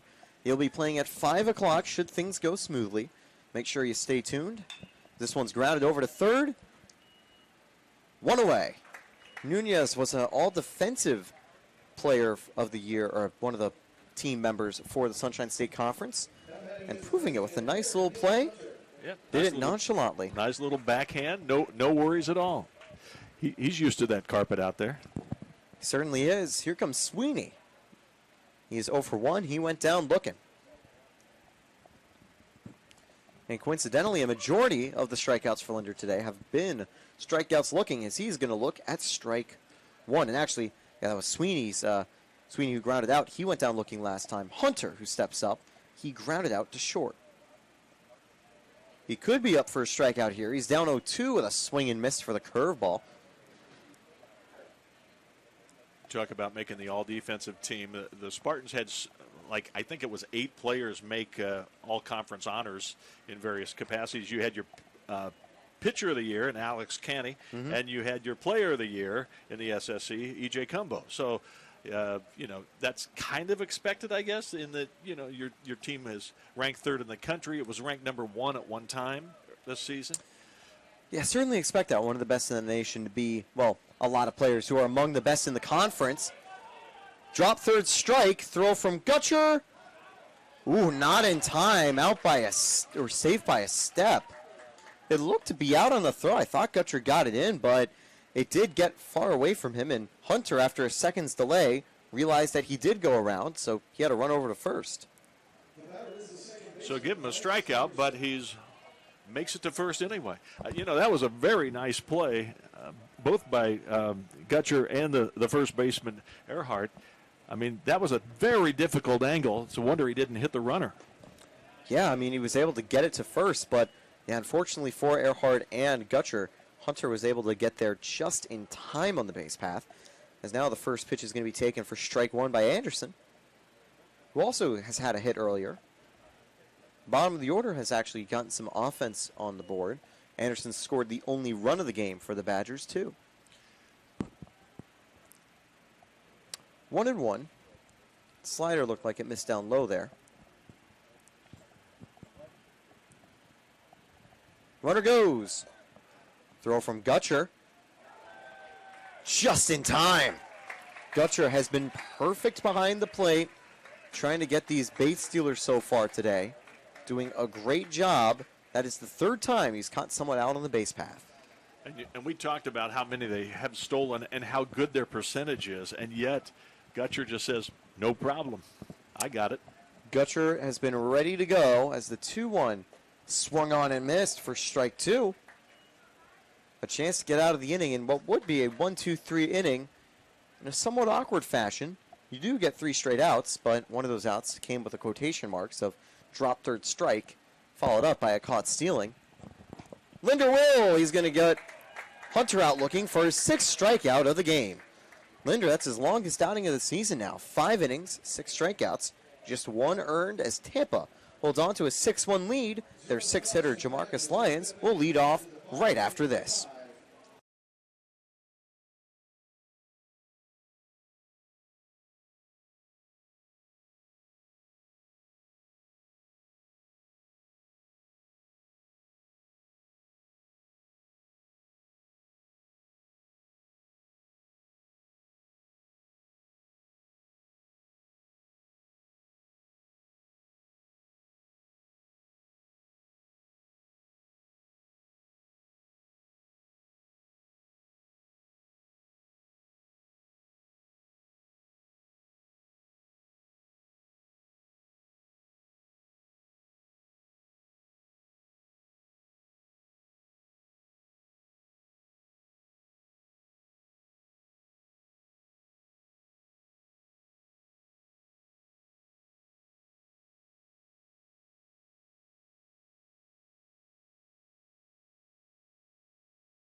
And we're back. Tampa with a 6-1 lead in the opening game for South Regional Baseball here at the University of Tampa. There's a new pitcher on the mound for Spring Hill. Evan Langston enters the game. He actually leads with 13 starts this season for the Badgers. 2 complete games in 66 innings, 71 strikeouts to 32 walks, and a 4.09 ERA that ranks among the team best, only trailing his other 2 starters in St. Germain and Clark. He's going to get the call from the bullpen here as Spring Hill tried to keep the deficit at 5 and eventually try to chain a comeback together. Leading off will be Jamarcus Lyons, and here is the first pitch for Langston. Ball 1 inside. By the way, update across the region. Well, still raining, but Barry U and Montevallo should be set to get underway at 3 p.m. It'll be interesting to see a Sunshine State Conference rival of the Spartans get underway as Lyons flies out to right to start the inning. And that'll bring up Danny Gutcher, who's been great behind home plate today. He's had 3 runners trying and 3 runners get caught stealing, although I do have to mention that one of them would have been safe if not for an injury. Langston's pretty tough. Batters hit only 187 against him in the year. Gutcher trying to improve that percentage. Might not be able to. 2 away. It's a good backhanded grab over at third by Valdez, and plenty of time to get the out at first. You mentioned Langston hasn't come out of the pen at all this year. This is his first relief appearance. 8-2, top winner on the club. 4.09 earned run average. They're going to trust him here, I think, for what will probably be a few innings. And that means no matter what happens for the rest of this game, Kai St. Herman will be starting tomorrow for Spring Hill. And, of course, it's a double elimination tournament. Each team that loses will get a chance tomorrow. That will be the early game at 1 p.m. The loser of this game faces the loser of the next game, and at 5 p.m., the winners will take on. See who advances in the winner's bracket. 0-2 here for Saladino. Outside, ball 1. Saladino hasn't reached base yet today. He flew out and had a sacrifice. His sacrifice wasn't a run, it was a bunt. Well, he'll reach base now. This one drifts inside and hits him. A little tip of the cap by Langston showing he just misplaced a slider. Here's Jose Cadenas at the plate. He's 1 for 2. The numbers on Logan Clark: 4 innings, 9 hits, 6 runs, 5 earned, walked 1 and struck out 1. Not up to his normal standards, but it's not the normal team he's been pitching against all year either. This Tampa team can do some damage. Yeah, opposing ERAs against the Spartans is over 8. So you certainly know how dangerous the Spartan bats can be. Now, funny enough, Spring Hill also has their opponent's average ERA to 8.08 for the season. The difference is their pitching is slightly higher as well with a 5.89 team average. Grounded over to short. Picked up on the grab. The throw. He'll pull the first baseman off the bag. And Cadenas was going to be safe by a mile. Good job there by Williams to get on top of it, though. Yeah, Williams made a nice diving stop. Might have even had a better chance going to second than first, but it was a heck of a play anyway. Yeah, I mean, Saladino's also pretty fast, so you do have to kind of pick your poison, try to get Saladino out or Cadenas out. And I don't think he would have gotten him at second either. But but it may have been a little easier from that angle, too. Well, anyway, with 2 away, that'll bring up Lala at the top of the order. He finally gets to face a right-handed pitcher. Won't have to worry about a platoon disadvantage now. He got on base, had a sac RBI, and grounded out to first in his first 3 at-bats. Although technically he's only 0 for 1.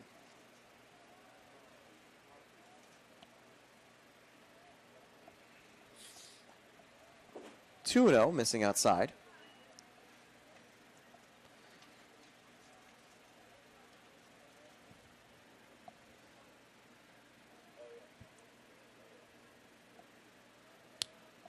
Langston will get set.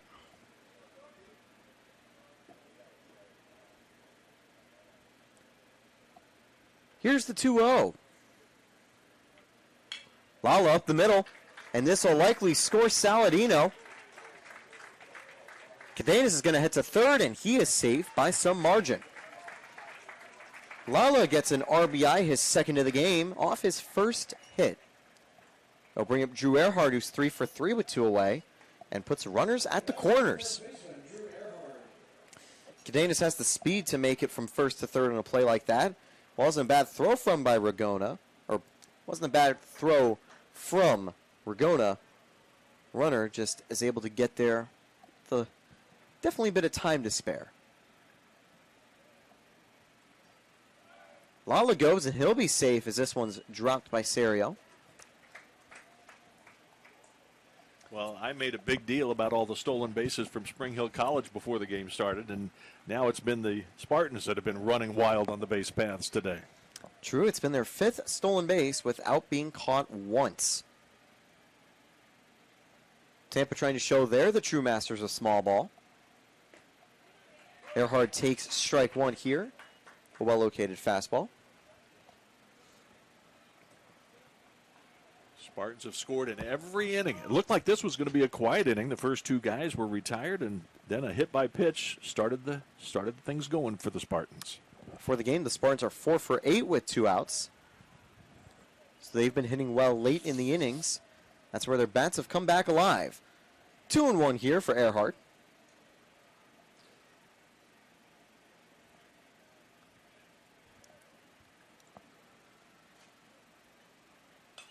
Fouled away, and the count goes 2-2. Oh. Ooh. That ball dropped down, hit a net behind us, and then dropped down and almost hit a spectator who was walking on the sidewalk. Didn't see that coming. That will be just off the camera. The camera isn't able to, unfortunately, cover the entirety of the field. We get down the baselines and close to the corners of the walls, so we'll have to be ready to tell you what happens when there's a foul ball. This one won't be foul. See ya! A second home run for Drew Earhart, and it's a 3-run shot to give the Spartans a 10-1 lead. Deep down the left field line, and Earhart on fire, 4 for 4 with his 4th RBI.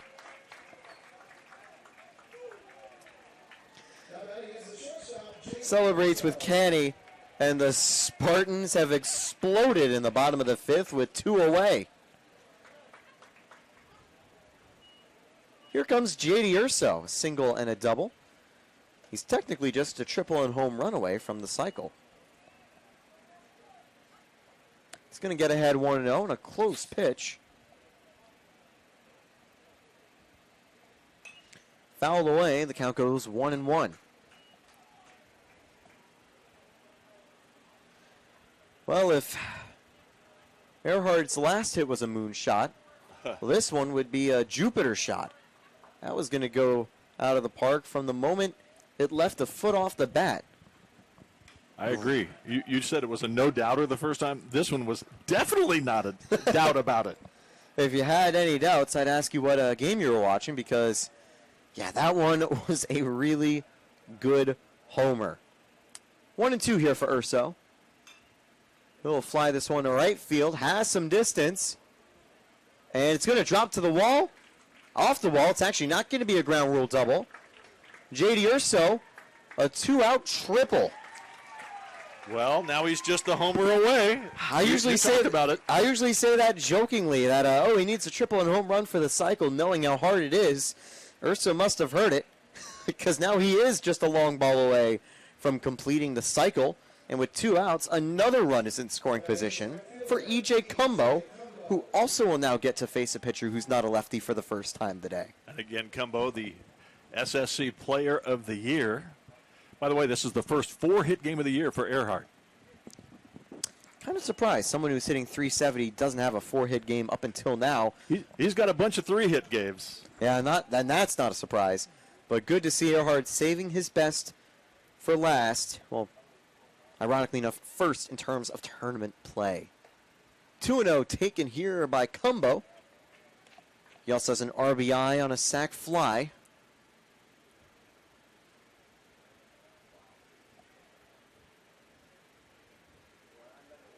And unsurprisingly, already I think a player getting ready to stretch in the Spring Hill bullpen. Count goes 3-0 to E.J. Cumbo.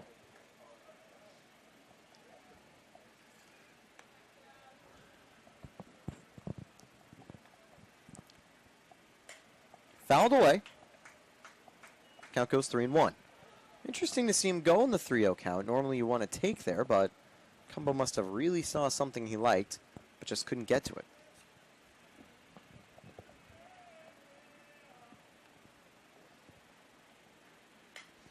Goes again. We'll go 3-2 now.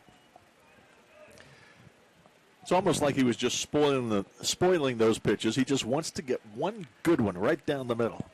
He does. He wants to replicate, I think, what Earhart just did. This one missing inside. Runner's actually going to go. The reaction there wasn't quick enough for Langston, and Urso says, hey, don't mind if I do. Well, actually, I think I know what happened.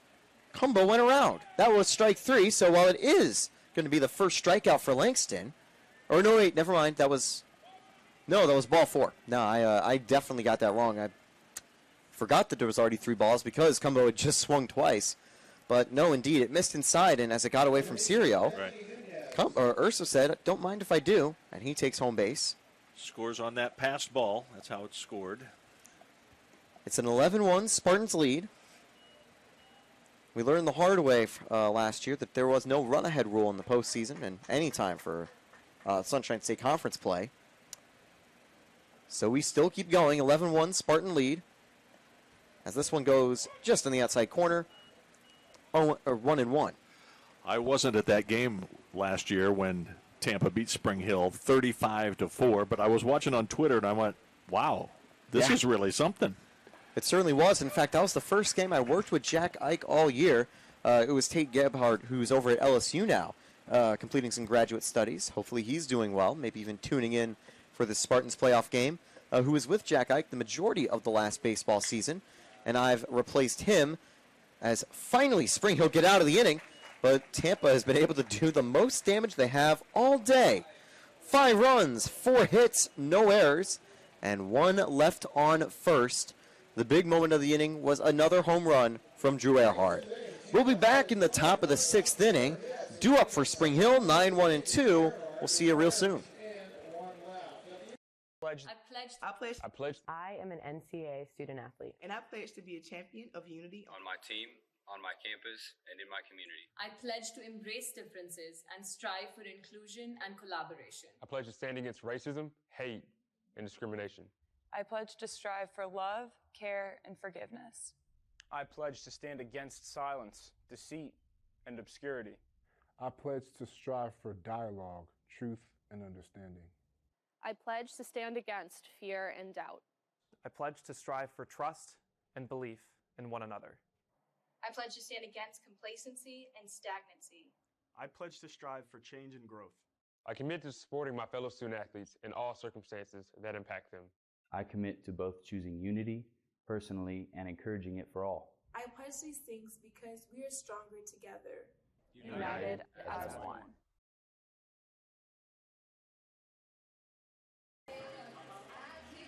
And we're back. Top of the sixth, Linder continues on the mound. 6 strikeouts and just 1 earned run. A solid outing so far, and it's safe to say he's got quite a lot of run support. He has indeed. You know, Linder started his career at College of Central Florida, pitched there a couple of years, including the COVID-shortened season in 2020, and then came to Tampa and was second-team All-Sunshine State Conference, again in that 2021 COVID-related season. But he's had some good games. He's been very solid. Again, this year he's kind of settled into that number 3 spot in the rotation, but certainly he has pitched very well today.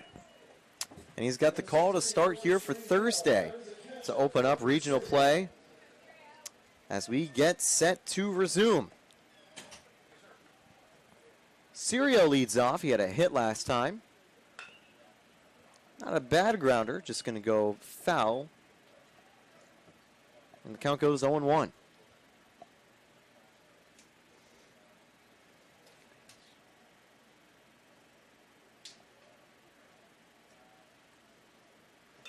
Popped up.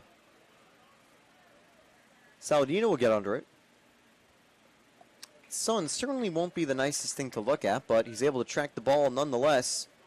1 away. He'll bring up top of the order in Valdez.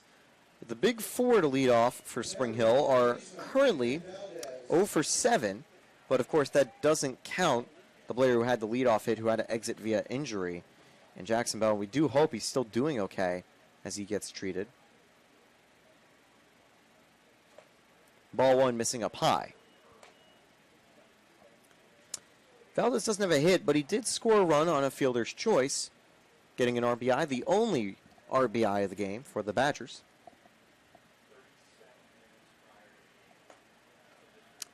Two 2-0.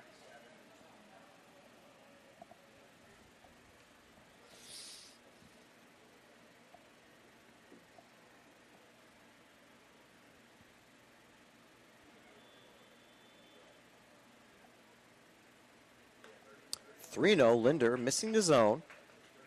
Not a surprise to maybe see control faltering just a little bit.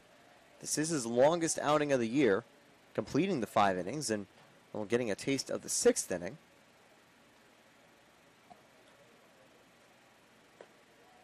And it is a 1-out walk for Valdez. That'll bring up Pergona, 1 away and 1 aboard. Taking a look at Ragona's stats this season, he's 3rd in terms of average. He has a pretty good slugging. He's 2nd in terms of that category, and also a nice .430 on base percentage. 27 walks, 25 hits, 27 walks, 25 strikeouts. Sorry, because he actually has 62 hits on the season. 265 walks, 248 strikeouts as a team. Spring Hill with better discipline than strikeouts, although today they've had 6 strikeouts to just 1 walk.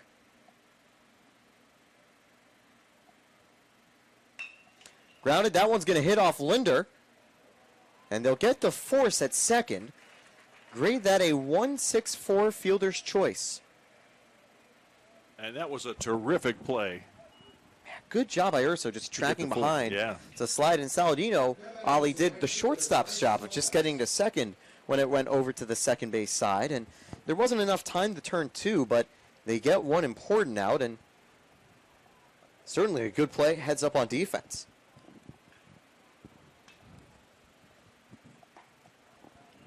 Thomas swinging and a miss for strike one, as he gets started with 2 away and 1 aboard. Runner on first with 2 away. They've only had 1 hit when there's been 2 outs. They've also only had 1 hit with runners on base.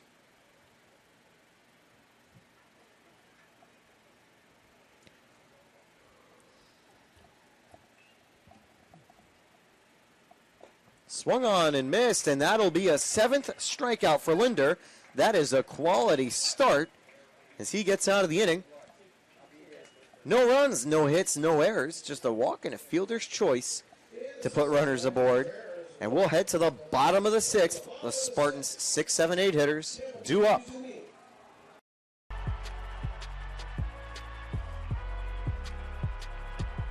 Number 32, Kyle Hornsby. Inside the 30. Touchdown. Michaela Spartans. Incredible finish by Hall. The NCAA and its member schools offer nearly 500,000 college athletes a path to go pro in something other than sports. Learn more at ncaa.org/opportunity. College sports. There's light at the end of the tunnel. A return to normal, and all we love about sports. You've instilled resilience, focus, and selflessness in us. We've put those lessons to work. We've found strength and unity in each other. You continue to take us places we never imagined. You bring out the best in us. So when we look forward, we see the light at the end of the tunnel. We see a better world for all of us and for college sports. So we're just about ready to go here in the bottom of the 6th.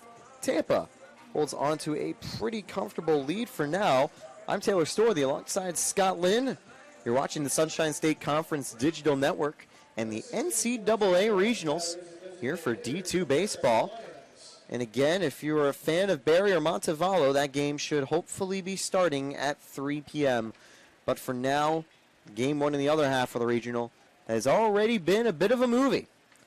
Lions, who has only had 1 non-registered out, being a sacrifice fly back in the 3rd inning, looking to get on for the first time today. He's going to take strike 1.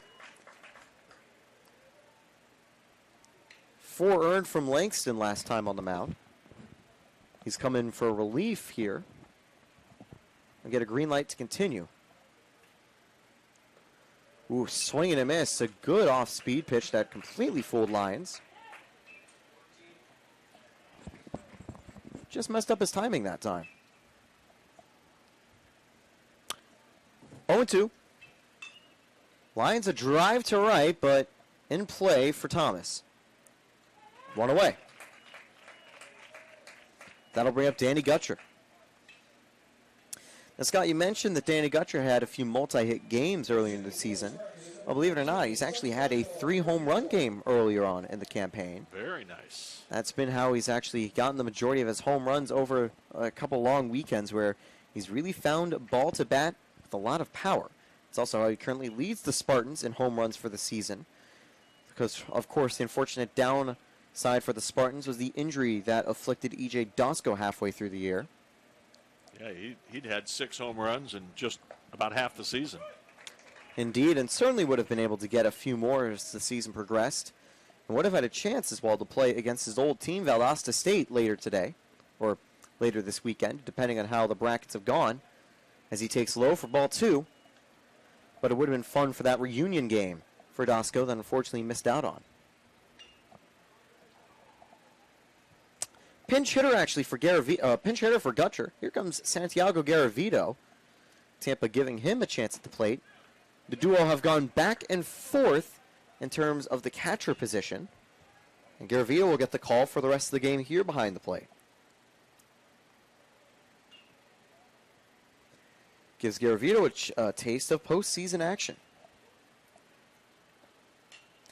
Garavito is going to bloop this over.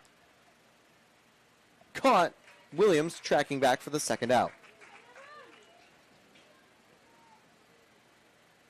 And a reminder, the winner of this game will play at 5 p.m. tomorrow loser of the game will play at 1 p.m. tomorrow in the elimination bracket. Saladino, who got hit last time, got aboard for the first time. Apart from Garavito Alliance, every other Spartans hitter has reached base. He's going to take ball 1, missing inside. This would be an important inning for Langston to get a 1-2-3 in. Try to keep the Spartans quiet for the first time. They've scored runs every inning. Count goes 1-1 for Saladino.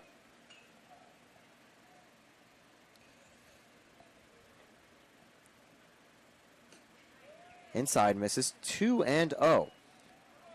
Scott, you mentioned a good note as well that that teams have only hit 187 against Langston. He's the only pitcher, even among the unqualified ones, who have had an average for opposing hitters below the Mendoza line of 200.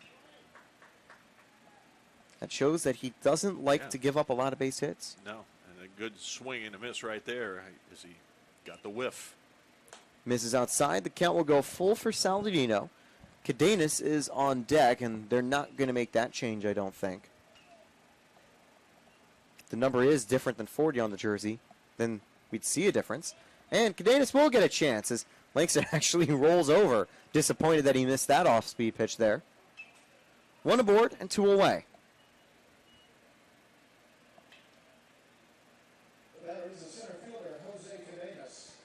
Here comes Cadenas. He's 2 for 3 with 2 singles. And he also was active on the base path.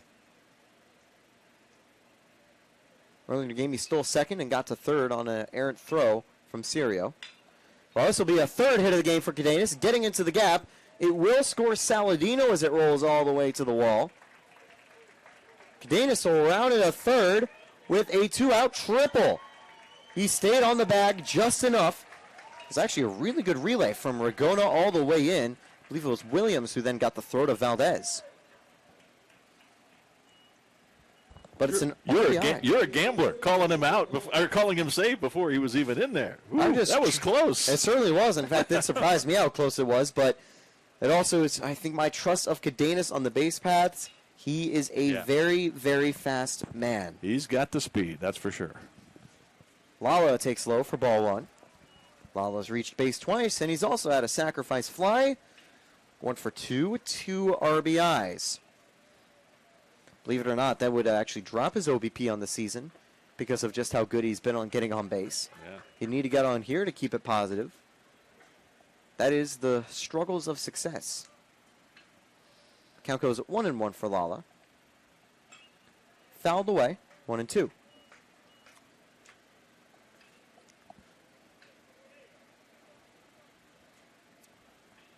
Tampa does keep the base run streak alive with a run in the 6th. Can Lala get a second? Outside, good pickup by Sirio. If he's not ready, that gets wild, and Cadenas probably scores.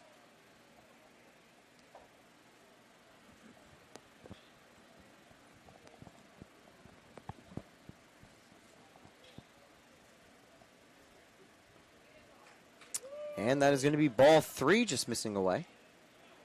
Count goes full for Jordan Lala.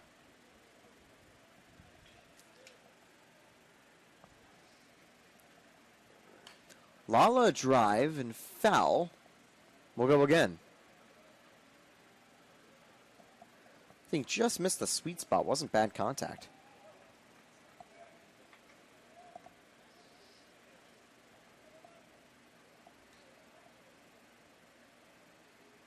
Lala hits that through the hole. That is his 3rd RBI and 2nd hit of the ball game. Tampa will extend their lead and get the 2nd run of the bottom of the 6th. There will be a quick conference on the mound, and I'm not sure whether this will actually be the call to the bullpen or not. We'll see if he reaches for the ball, and yes, he will. That'll be the day for Langston. He goes 1 2/3 with 6 hits, 6 earned. Unlucky. I think that he did not want to let Earhart face him again because last inning he hit a home run off of Langston. So making the move. Yeah, he's hit home runs off both pitchers today, and certainly a good idea to try to switch something up. We'll be back as this pitching change is made. 2 away in the bottom of the 6th. Being a champion takes more than skill, more than endless drills, more than using your head. Being a champion takes the heart to give it your all, the agility to thrive from any angle, and the relentless drive to be the best. Welcome to Division II, where the pursuit is yours to create, and the question isn't, can you do it? It's will you.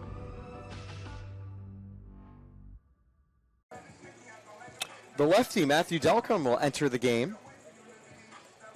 Taking a look at his season stats this year. 7.24 ERA in 18 games, 25 strikeouts, 24 walks. He's been doing a good job of limiting extra base hits, though. He's only allowed 4 doubles and 1 triple. He hasn't conceded a home run. He's pursuing an MBA and plans to have a career as an entrepreneur and in training. Let's see what he can do here. As postseason play continues, Tampa with a pretty big lead and a runner on first. Drew Ehrhard, 2 home runs and 2 singles. He has been on fire with honestly what could be a career day for him. For a very storied career, but surely probably be eventual Spartan Hall of Famer. Strike one taken down low. Looked to be a little too low, but I think Sirio made that pitch look a little worse than it actually is.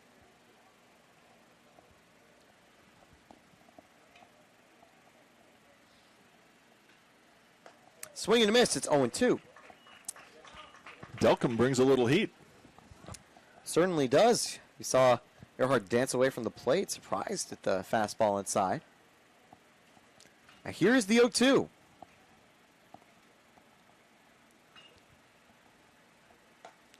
Taken up high for ball 1. That's also where Ehrhard's height might benefit him just ever so slightly. Taller players have to deal with a larger strike zone. But Ehrhard just a little smaller and is able to have a little more advantage on those high fastballs. McClure chases, but this one's going to stay very far foul. McClure might have went to say hi to a few of the other players in the bullpen there. Very long run. But we'll go again. The 1-2 for the 4-for-4, Drew Ehrhard.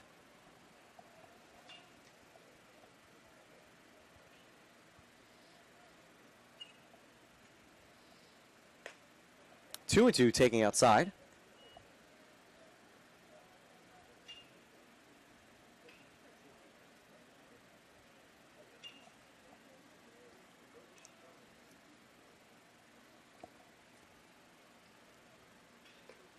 Inside, ball 3. Now, I will mention, if Ehrhard were hypothetically to go yard again, he'd be just a grand slam short of the home run cycle, which has kind of been coined in recent memory. Recently, I think a minor league player actually hit a home run cycle. Runner goes as this one's fouled away, or so having to dance out and almost trying to stay in the way of that foul ball. Joe Urso showing some nice moves down there. He still got it. That was coming in a hurry, that one. Of course, Urso, former Spartan Hall of Famer. The 7 is retired up in center field. Obviously, he's the only coach who can still wear it, as Lala's back safe at first. But showcasing some of the agility from his playing days, if you will. Full count here for Drew Ehrhard. Fouled away again. Taking aim on him. Yeah, Joe was a 4-year starter at UT, played at second base, 2-time All-American, won the NCAA division title, or NCAA championship in 1992. And, of course, he has 5 championships as the head coach at UT. One of the greatest Spartan athletes and coaches to ever do it, and he is still going strong. Great guy, too. I love talking to Joe. Always good to always say hi to him before games, catch up as well.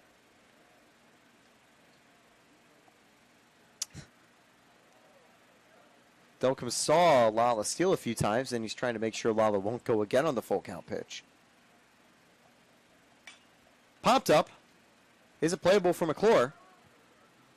Yes. That'll end the inning. The first time Ehrhard can't get aboard, and it ends the bottom of the 6th. 2 runs, 2 hits, no errors, and 1 left aboard for the Spartans. A very comfortable lead, and I will hand it back over to Scott Lynn as we get set for the top of the 7th. McClure will be leading off, funny enough, for Spring Hill. Champions know how to seize opportunities. When they see moments of greatness unfold right before their eyes, they push as hard as they possibly can, and then they push harder. Because the heart of a champion never settles, never quits, and never stops giving its all. We are champions. We are Division II. We go big, we give it everything we've got, and we win. On the field, on our campuses, in our communities, for our causes, in our careers. We rise to become champions in everything we do. We are Division II, and there are no limits here. We make our time count. We set our own path. We become champions on our terms. It's time to up your game, because we're here to play and learn. But most importantly, we're here to discover ourselves, our vision, our heart, our drive, to achieve every goal we aim for, because we want to be champions at the highest level, life. At Division II, the opportunities are here. Are you ready?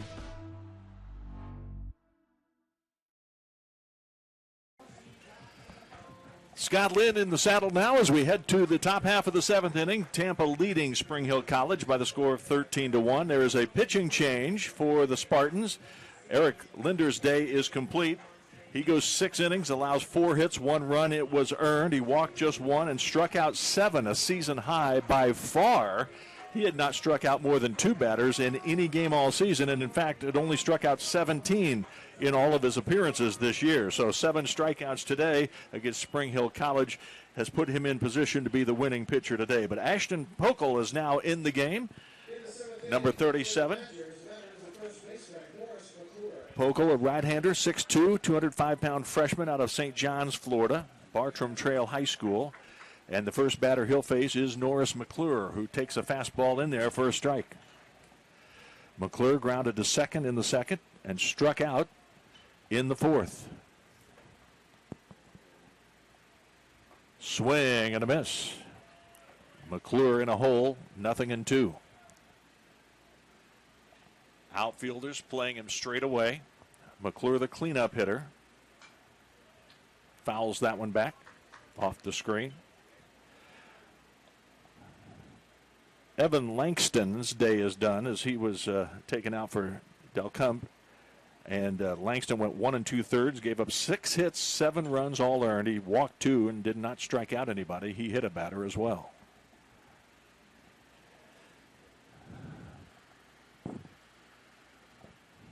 Matthew Delcump is the pitcher of record at the moment now. And there's a line drive, deep right field, going back, and getting to it just in front of the wall is the right fielder, Cumbo. And he made a nice catch on the run.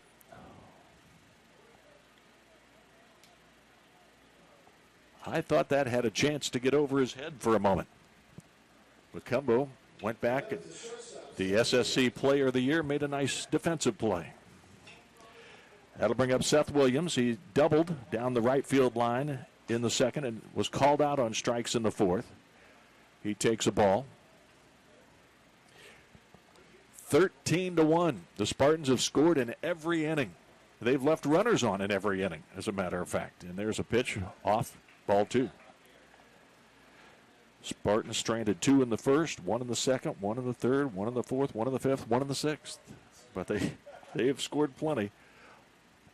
Here's the 2-0 on the way, swung on and missed, 2-1.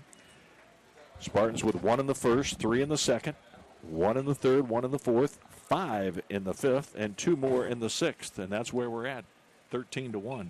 Swung on, fouled back, and out of play. Stick around here on the, actually you might have to log back in and click on a different place to find the game, but Rollins will be playing Valdosta State at 5 o'clock, and Taylor will have the call of that one, so he's resting his voice right now a little bit. That pitch is a little high, 3-1. Check that, 3-2.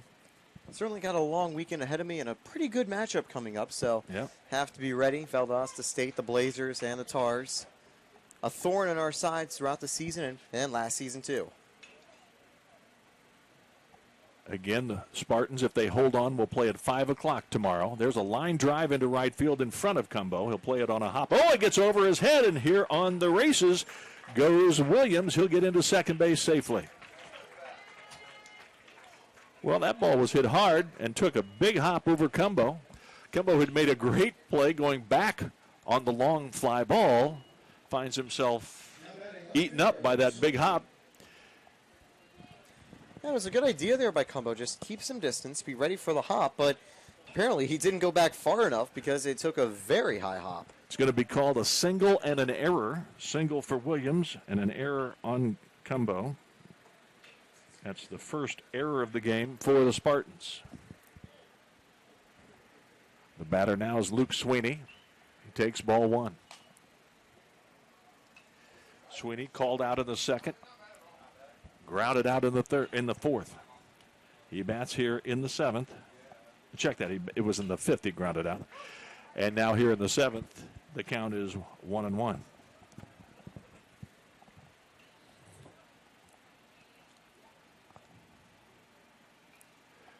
The pitch, curveball, hit to Urso. Plays it on a hop. The strong throw is in time for out number 2.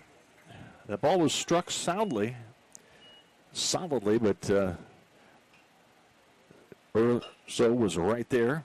Seth Williams, a little bit of a gamble in going to third, but with a 12-run lead, Urso says, I'll just take the out at first and let you go up 90 feet. That's fine with me. Yeah, especially since the stats don't really get affected here. I don't think Polk will be too upset if the run eventually does come home. He won't be blaming Urso for letting that runner get to third. Swung on and looped into short left field. It'll drop for a hit and an RBI base hit for Nick Hunter. Second run of the game scoring for Spring Hill College. And they have a few fans here applauded for the effort. I think at this stage of the game for Spring Hill, it'll be tough for them to make a full comeback. What they'd like to do is just get 1 or 2 runs here in the final 3 innings. Just generate some momentum that you can carry over into the next game tomorrow where your season is on the line. You get the benefit of the doubt. First game here of the tournament. It's kind of one you can forget quickly off since you don't end the season on a loss. That's a strike call. 2 hits here in the inning. 6 hits in the game now for the Badgers. They've been out hit 15-6. Curveball is upstairs. 1-2 the count to Bryce Anderson, who has singled and scored and been called out on strikes.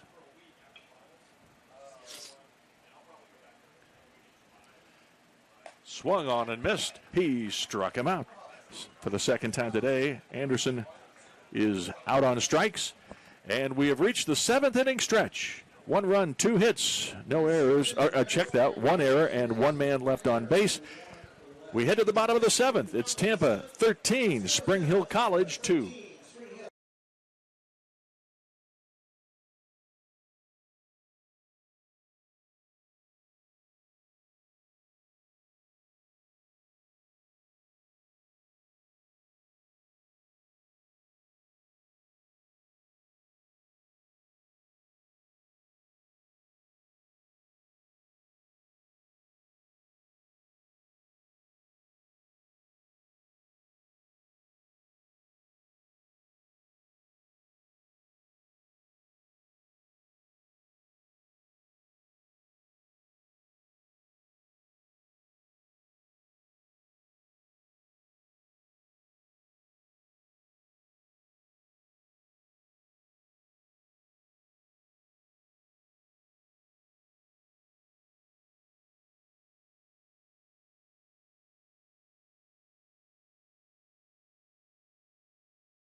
The 6'3 left-hander, Matthew Delcom, Back on the hill here as we head to the bottom half of the 7th inning with Tampa leading Spring Hill College 13-2. And here's J.D. Urso, who lined to center in the first, doubled in the second, singled in the fourth, and tripled in the fifth.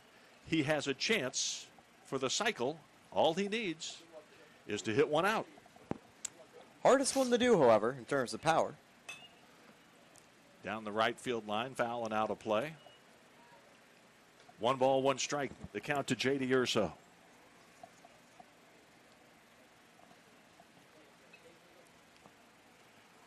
The lefty winds and brings it. It's inside. Ball 2.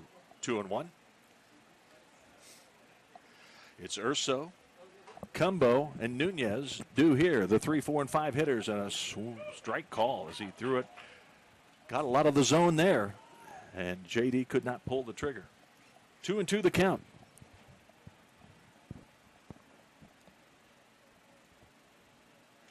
Way outside, ball 3. 3-2. Urso will be looking for something that he can drive.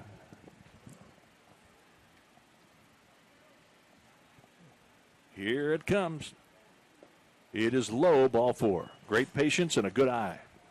It's certainly hard to expect patience from a player who's looking for the cycle on a hit like this, but he did a good job just waiting and saw he wasn't getting anything. So he just decides to take the free base. Cumbo to the plate. He's 1 for 2 with a sacrifice fly and a walk. Has driven in a run. And now we are going to have a pinch hitter, are we not? Yes, we are. Indeed. The Spartans are going to make the first of what I assume will be a few changes. Oh, I'm sure. McAllister Jorgensen is at the plate.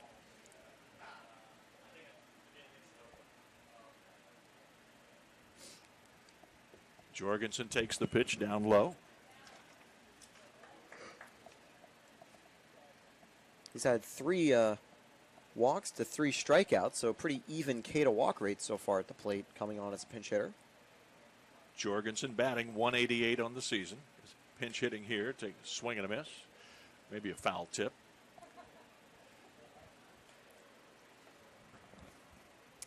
Just the 17th at bat this year for McAllister. McAllister Jorgensen standing in with nobody out and a 1-1 count. The runner on first, Urso leading away.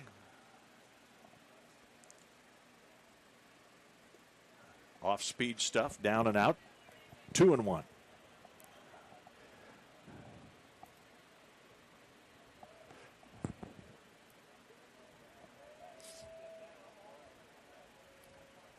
Ground ball to third, picks up the short hop to second for 1. Throw to first.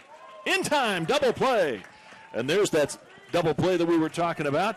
Spring Hill College so proficient in getting that much of the season. And there is a nice contingent of fans from Spring Hill College that like that play a lot.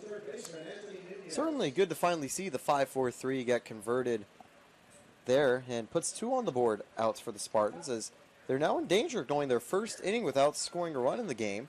Obviously won't probably play a huge impact on the outcome of the game, but it would be a good mojo and a good sort of motivation boost, I think, for Spring Hill.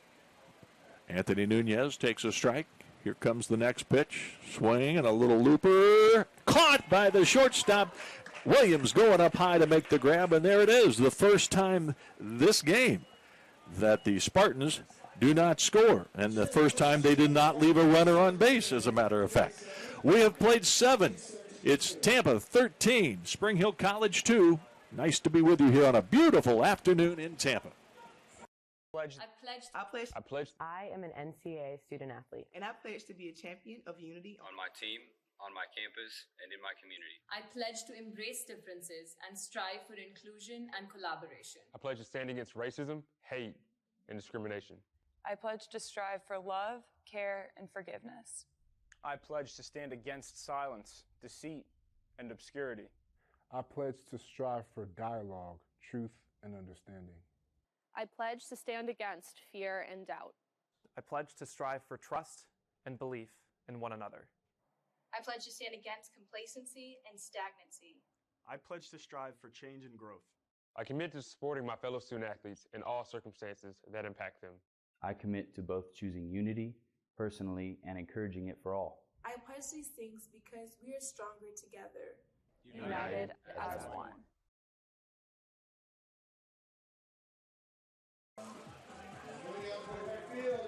We head to the 8th inning. Tampa leading Spring Hill College 13-2 here in Game 1 of the South Region. The South Regional coming up at 5 o'clock. Rollins will take on Valdosta State here in Tampa. West Florida is also hosting the other side of the bracket in the South Regional. West Florida playing Florida Southern today, and Montevallo playing Berry. There's been some rain issues there. I'm not sure if they're finally underway or not. Nope, but they will be going at about 4 p.m. Central. So that'll be the big question as to how, 4 p.m. Eastern, 3 p.m. Central Time. So that'll be starting somewhat soon. There's a foul ball. I would have caught that if there wasn't a screen right there. That was right at me. Pokel, in his second inning of work, allowed a run on 2 hits. An unearned run, as a matter of fact. There's a swing and a miss. Pokel in front, 2 strikes and nothing on the batter, Sirio. Check that. TJ Palma is batting for Sirio.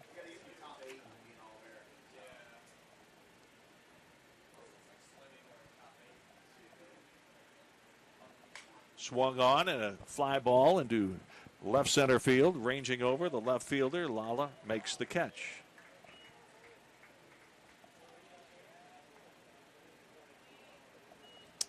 I missed the start of Pokel's outing on the mound, but I'll say he's been a pretty exciting freshman for the Spartans. As a senior in high school, he put up an 1.88 ERA with an 0.95 whip and 71 strikeouts. And he's already done pretty well coming in from the bullpen for the Spartans. And also has done a good job of keeping Spring Hill pretty quiet here as he's looking probably to close out the game. Valdez, 1 strike, the count.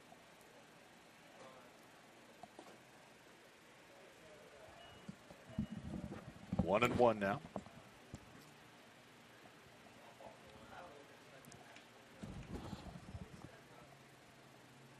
It's a fastball low, 2-1.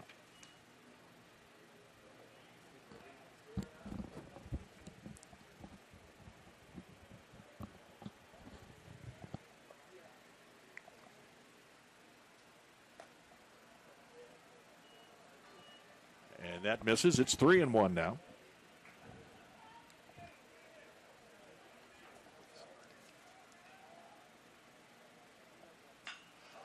There's a drive into center. Going back, and is it Cadenas? Makes the catch. Cadenas settled under easily. The sun not a factor. And there's 2 away. Now batting center fielder, Gage Arizona.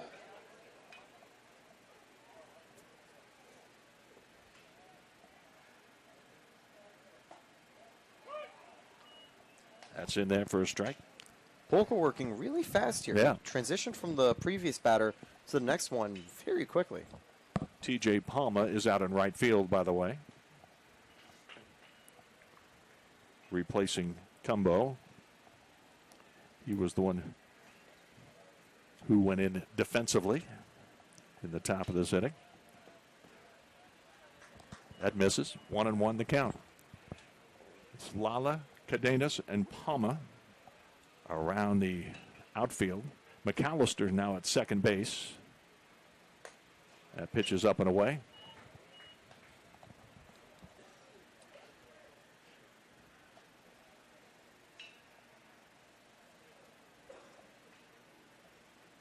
Swing and a ground ball foul down the right field line. 3-2 now the count.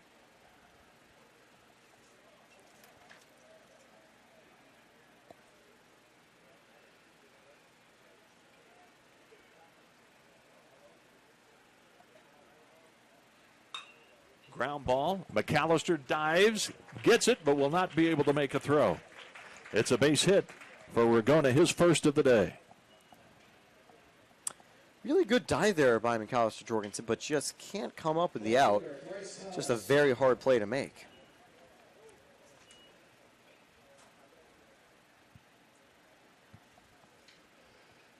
That's going to bring up Bryce Thomas, who came in, and he shows bunts it back, foul out of play. Thomas 0 for 2, grounded out and struck out as he came in for the injured Jackson Bell. If you joined us late, the star right fielder for the Badgers of Spring Hill College was injured, trying to steal a base. He actually had it stolen, but when his foot jammed into the second base, he suffered what appeared to be a serious ankle injury, had to leave, was transported, I think, to a local hospital. No update to this point, but we sure wish him well. But that was a huge blow to Spring Hill College right in the top half of the first inning. That pitch is up and away. 1 ball, 2 strikes.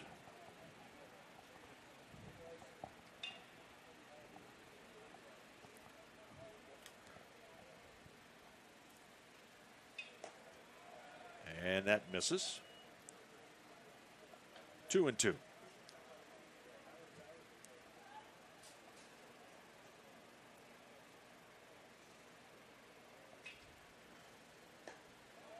Just missed on the outside corner. 3-2 the count. Good job by Thomas to work his way back in from 0-2 to a full count.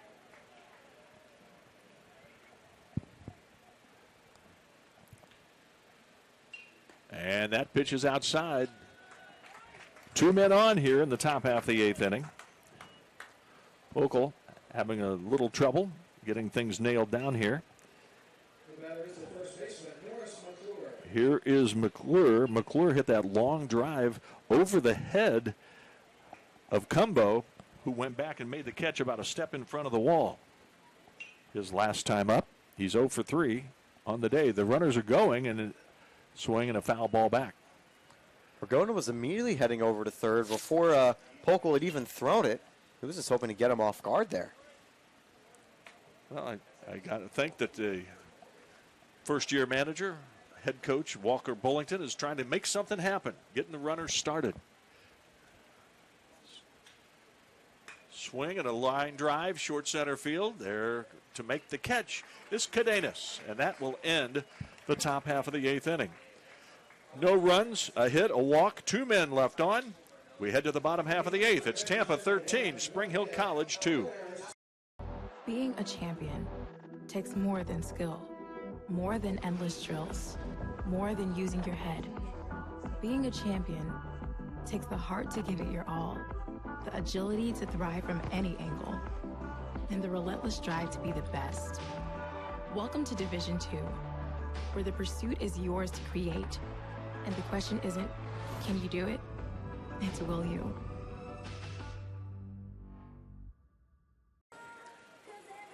Being a champion takes more than talent, more than the perfect pass, more than using your head. Being a champion takes the spirit to always push harder, the ability to overcome any hurdle, and the fire to be the best. Welcome to Division II, where the pursuit is yours to create. And the question isn't, can you do it? It's, will you?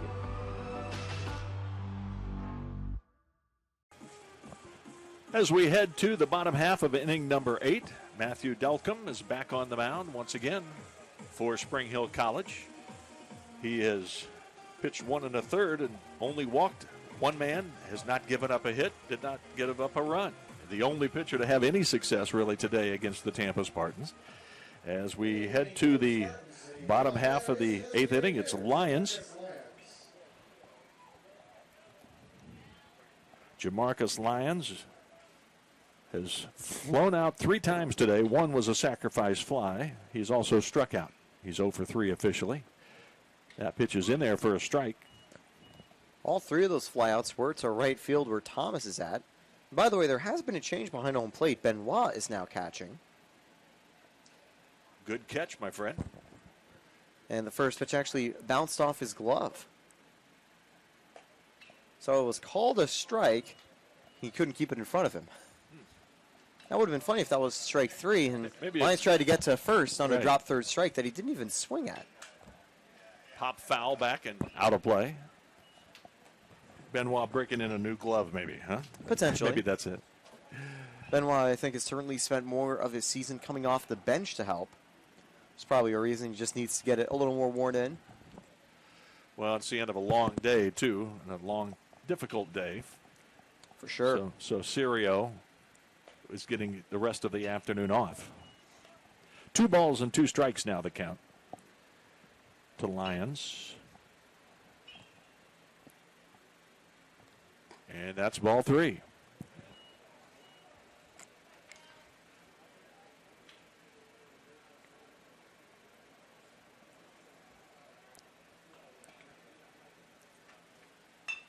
Up the middle, it'll be a base hit. Literally hit the second base bag on the way up the middle. Got into center field regardless, and the first hit of the day for Lions. Always fun to see where it takes a little weird hop like that, but didn't have any effect on the play. That was going to be a single the entire time. And finally, the original starting 9 for the Spartans have all gotten on base at least once today. Garavito coming to the plate. He came into the game batting in the 6th inning for Gutcher, the starting catcher. 1 ball, no strikes, the count. That pitch is low. Benoit does a nice job keeping it in front of him.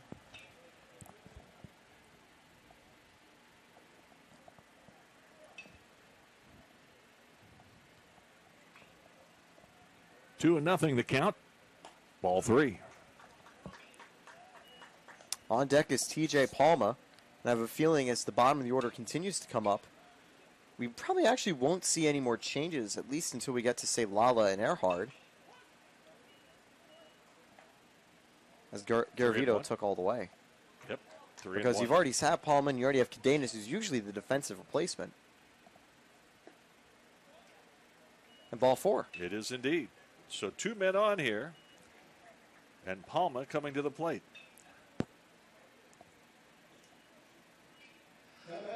Palma, who took over in right field, is batting in the spot for Saladino, who was the starting second baseman today. McAllister is hitting in the number 4 spot, should he get a chance to bat in this inning. I doubt that he will bat in the 9th. And that pitch hit him. A few of the fans excited there for TJ to get on base. Maybe not the way TJ wanted. You never want to get hit by a pitch, but didn't look like it hurt too bad. Well, yeah, you'd rather not. So here comes Cadenas. Jose is 3 for 4, singled in the 2nd, bounced to the pitcher in the 3rd. Actually, tried to bunt his way on and was thrown out by the pitcher. There's a fastball in for a strike. He singled in the 5th inning, and then tripled in the 6th. He has scored 3 times. Always dangerous when he gets on base. Nobody out. That pitch is inside. There's the throw to 3rd, and getting back in time was Lions. Benoit showing that he's also willing to toss the ball around a little bit. I think Tampa base runners are hoping for a reprieve from those throw checks over at 3rd from with Sirio being replaced. That pitch is upstairs. 2-1 the count.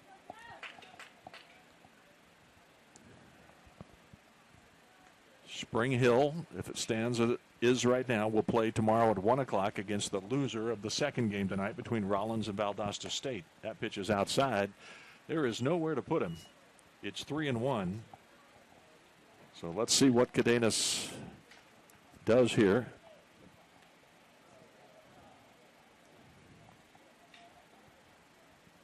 Delcom's pitch is swung on and driven to left field, deep in the corner, and off the wall in left field. 2 runs are going to score, and it's going to be a long single. Well played out there in left field by Sweeney.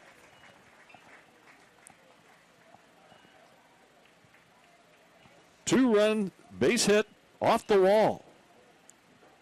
That's huge for Cadenas. It's his 4th RBI and 4th hit of the game. Well, 3rd and 4th RBIs have just come home for him, and Tampa will get back on the scoring train there in the bottom of the 8th, as it will be the end of Delcom's day. Kept the Spartans clean, but I think ran out of gas late. Well, it's been a tough afternoon for Spring Hill College, that's for sure. They're going to make a pitching change.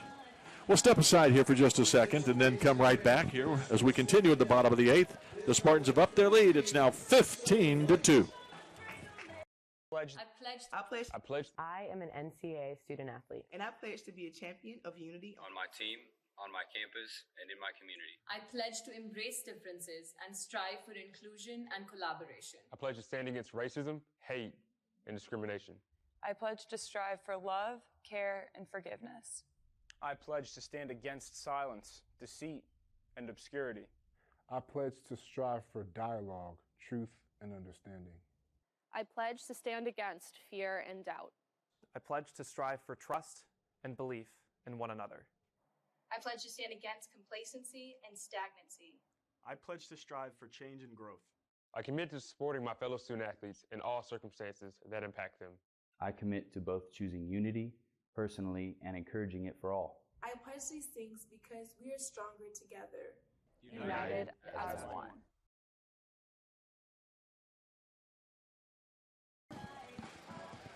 The new pitcher is Solon White for Spring Hill College. 0-1 on the year with an 11.57 earned run average. This is his 18th appearance. He has 1 save. Solon White is a 6'2 junior out of Fairhope, Alabama. And he comes in here. He'll face the top of the order, Layla, who is still in the game. You start to wonder, will everybody start to get a little rest? But at this point, in the NCAA Regional, you want to make sure that you get the win. Yeah, I mean, I don't think Tampa needs to do much more to secure it. They've already do lead by 13 and have 2 aboard and no one out, but keeping the offense going will continue the good momentum as they would likely be entering the afternoon game. That'll probably go into the night tomorrow as they would likely face the winner of this next game between Valdosta State and Rollins. And for Spring Hill, they could make some changes too, but mainly they just want to see if they can get 1 run in the top of the 9th and get a little extra boost as they would be heading into an elimination game. Solon White, the right-hander, looks in, pitches. Lalo swings and misses. Strike 1. White's been a trusted arm from the bullpen. Not the greatest stats-wise, but has been able to get the job done from time to time. He mentioned he has a save, and they're just looking for him to get through this inning with not a lot of pressure. The pitch is on the outside corner at the knees. Tough pitch there. 2 strikes and nothing on Lala. Earhart on deck, Urso in the hole. Runners at first and second, 2 runs already in here in this 8th inning. 15 runs, 17 hits, and there's a tap foul down the first base side. I'll say, I certainly wouldn't blame the umpires if they've kind of expanded the strike zone just a little late here, because realistically not a lot is going to happen. Yeah. This is where they might give the pitchers, both sides as well, a slight benefit of the doubt. Yeah, let's give those guys credit. Kevin Flay, John Bennett, Kendron Waite, and Casey Sanchez. They've been out there in the sun for a long time today. Swing, tap foul. I know they'll be happy they're not wearing the full black uniforms because they would be absolutely burning up if so. They've got light blue here for the tournament play. And both teams wearing light colors as well. As I'll check the real field. It's still probably pretty hot out here. I was walking, and I'm definitely going to need a little more water later on this afternoon, too. No balls, 2 strikes. Here's the pitch to Lala. Swung and tapped foul. Just got a piece of that one. White trying to get him out. Lala's been tough. Only been retired 1 time today, with the exception of the sacrifice fly. He's also walked and singled twice. Scored a couple, has driven in 3. The man on deck is 4 for 5 with a couple of home runs. That's Earhart. Curveball upstairs. Looked like a hanging slider. Had a little speed to it. Not a pure roundhouse curve. Had a wrinkle, though. 1 ball, 2 strikes. Jordan Alala. Here's the pitch. Swung on and a hit to center field deep. Going back, and he's going to make the catch, the center fielder. Ragona gets the throw in, and both runners tag in advance.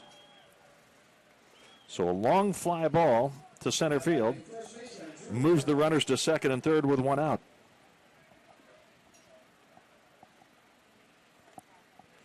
Palma at third. Cadenas at second. And here comes Earhart. Singled in the first, homered in the second, singled in the fourth, homered in the fifth. Fouled out down the first baseline to the first baseman in the sixth inning. And there's a strike call. Earhart thought maybe it was inside, but he's in the hole. One away, runners at second and third. Spartans have been really good with men in scoring position today. Tapped in front of the plate. Here comes the runner home. They're going to go to first, and it's going to be too late. That'll be an infield hit. White just could not get down there fast enough. The catcher maintained his position, thinking he might get a throw to try to keep the runner from scoring, but that honestly may have been the better play. He just set the Sunshine State Conference record for hits. I believe that's the announcement being made with his fifth hit of the day. Yeah. Wow. Incredible record. And, well, Earhart, he did not want to leave it up to chance in the second part of the tournament. He's able to get it done today on what is an incredible 5-for-6 effort. 5 for 6 with 5 runs batted in.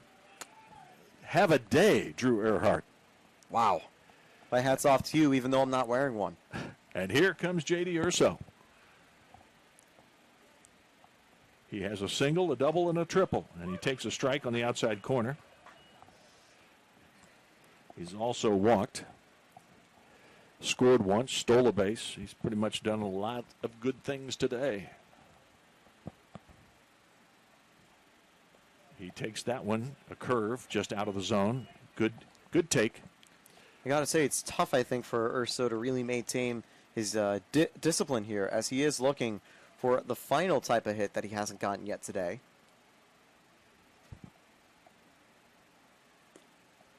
A 5-hit day for Drew Earhart. 5 for 6. And again, 5 runs batted in. Couple of 2-run homers. No, check that. One was a solo shot. There's a long drive. Going back to center field is Ragona. At the wall, makes the catch. Both runners tag and move up, and a run scores, so a sacrifice fly for Urso. Urso may be disappointed that it wasn't the home run for the cycle, but he will be excited at the very least that it's his first RBI of the game. Kind of hard to believe, given that the Spartans have been so good on offense, that this is only Urso's first RBI of the ballgame.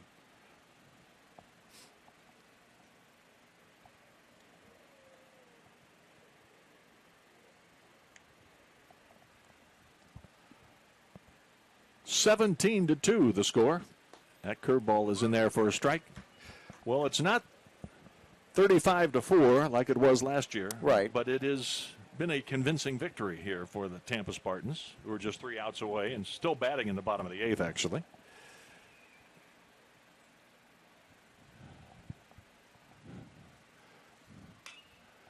McAllister hits a high pop-up.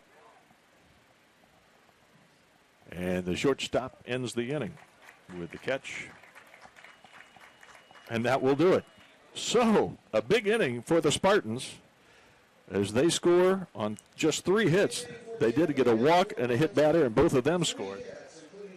So, 4 runs in the inning, and the Spartans head to the 9th with a 15-run margin. It is 17-2 Tampa over Spring Hill College.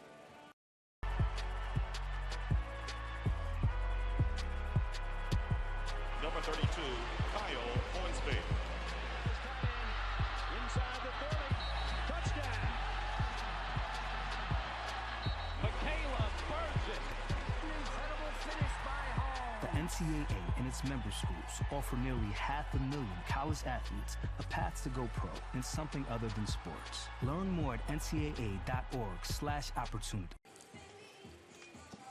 College sports. There's light at the end of the tunnel. A return to normal, and all we love about sports. You've instilled resilience, focus, and selflessness in us. We've put those lessons to work. We've found strength and unity in each other. You continue to take us places we never imagined. You bring out the best in us. So when we look forward, we see the light at the end of the tunnel. We see a better world for all of us and for college sports. Ashton Pokel goes back to the mound here as we head to the top half of the ninth. Tampa leading Spring Hill 17-2. Scott Lynn along with Taylor Stolworthy. Taylor will have the call of the next game coming up at approximately 5 o'clock. That's when Rollins, the 4 seed, against Valdosta State, the 5 seed rather. And, the winner will get to take on Tampa, and both of those teams have had advantages over the Spartans this year. Valdosta State 2-0 against the Spartans. Rollins is 2-1 against the Spartans. So nothing is a given here. Certainly. It's also still not a given that Tampa's won, even though it's very likely. They still just need 3 more outs, and they're going to trust Pokel to do it. Seth Williams swings and misses at his first pitch. Luke Sweeney on deck, and then Nick Hunter.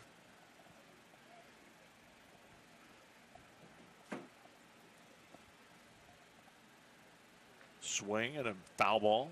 Got a piece of it. He's in the hole, though, 0-2. Williams has 2 hits today. A double in the second and a single in the 7th. He also was called out on strikes. He fouls that one out of play. Jack Ike, the normal broadcaster, home with a cold today. Also, he had business obligations, work stuff. Yep. And a swing and a miss. For the second time today, Seth Williams is out on strikes.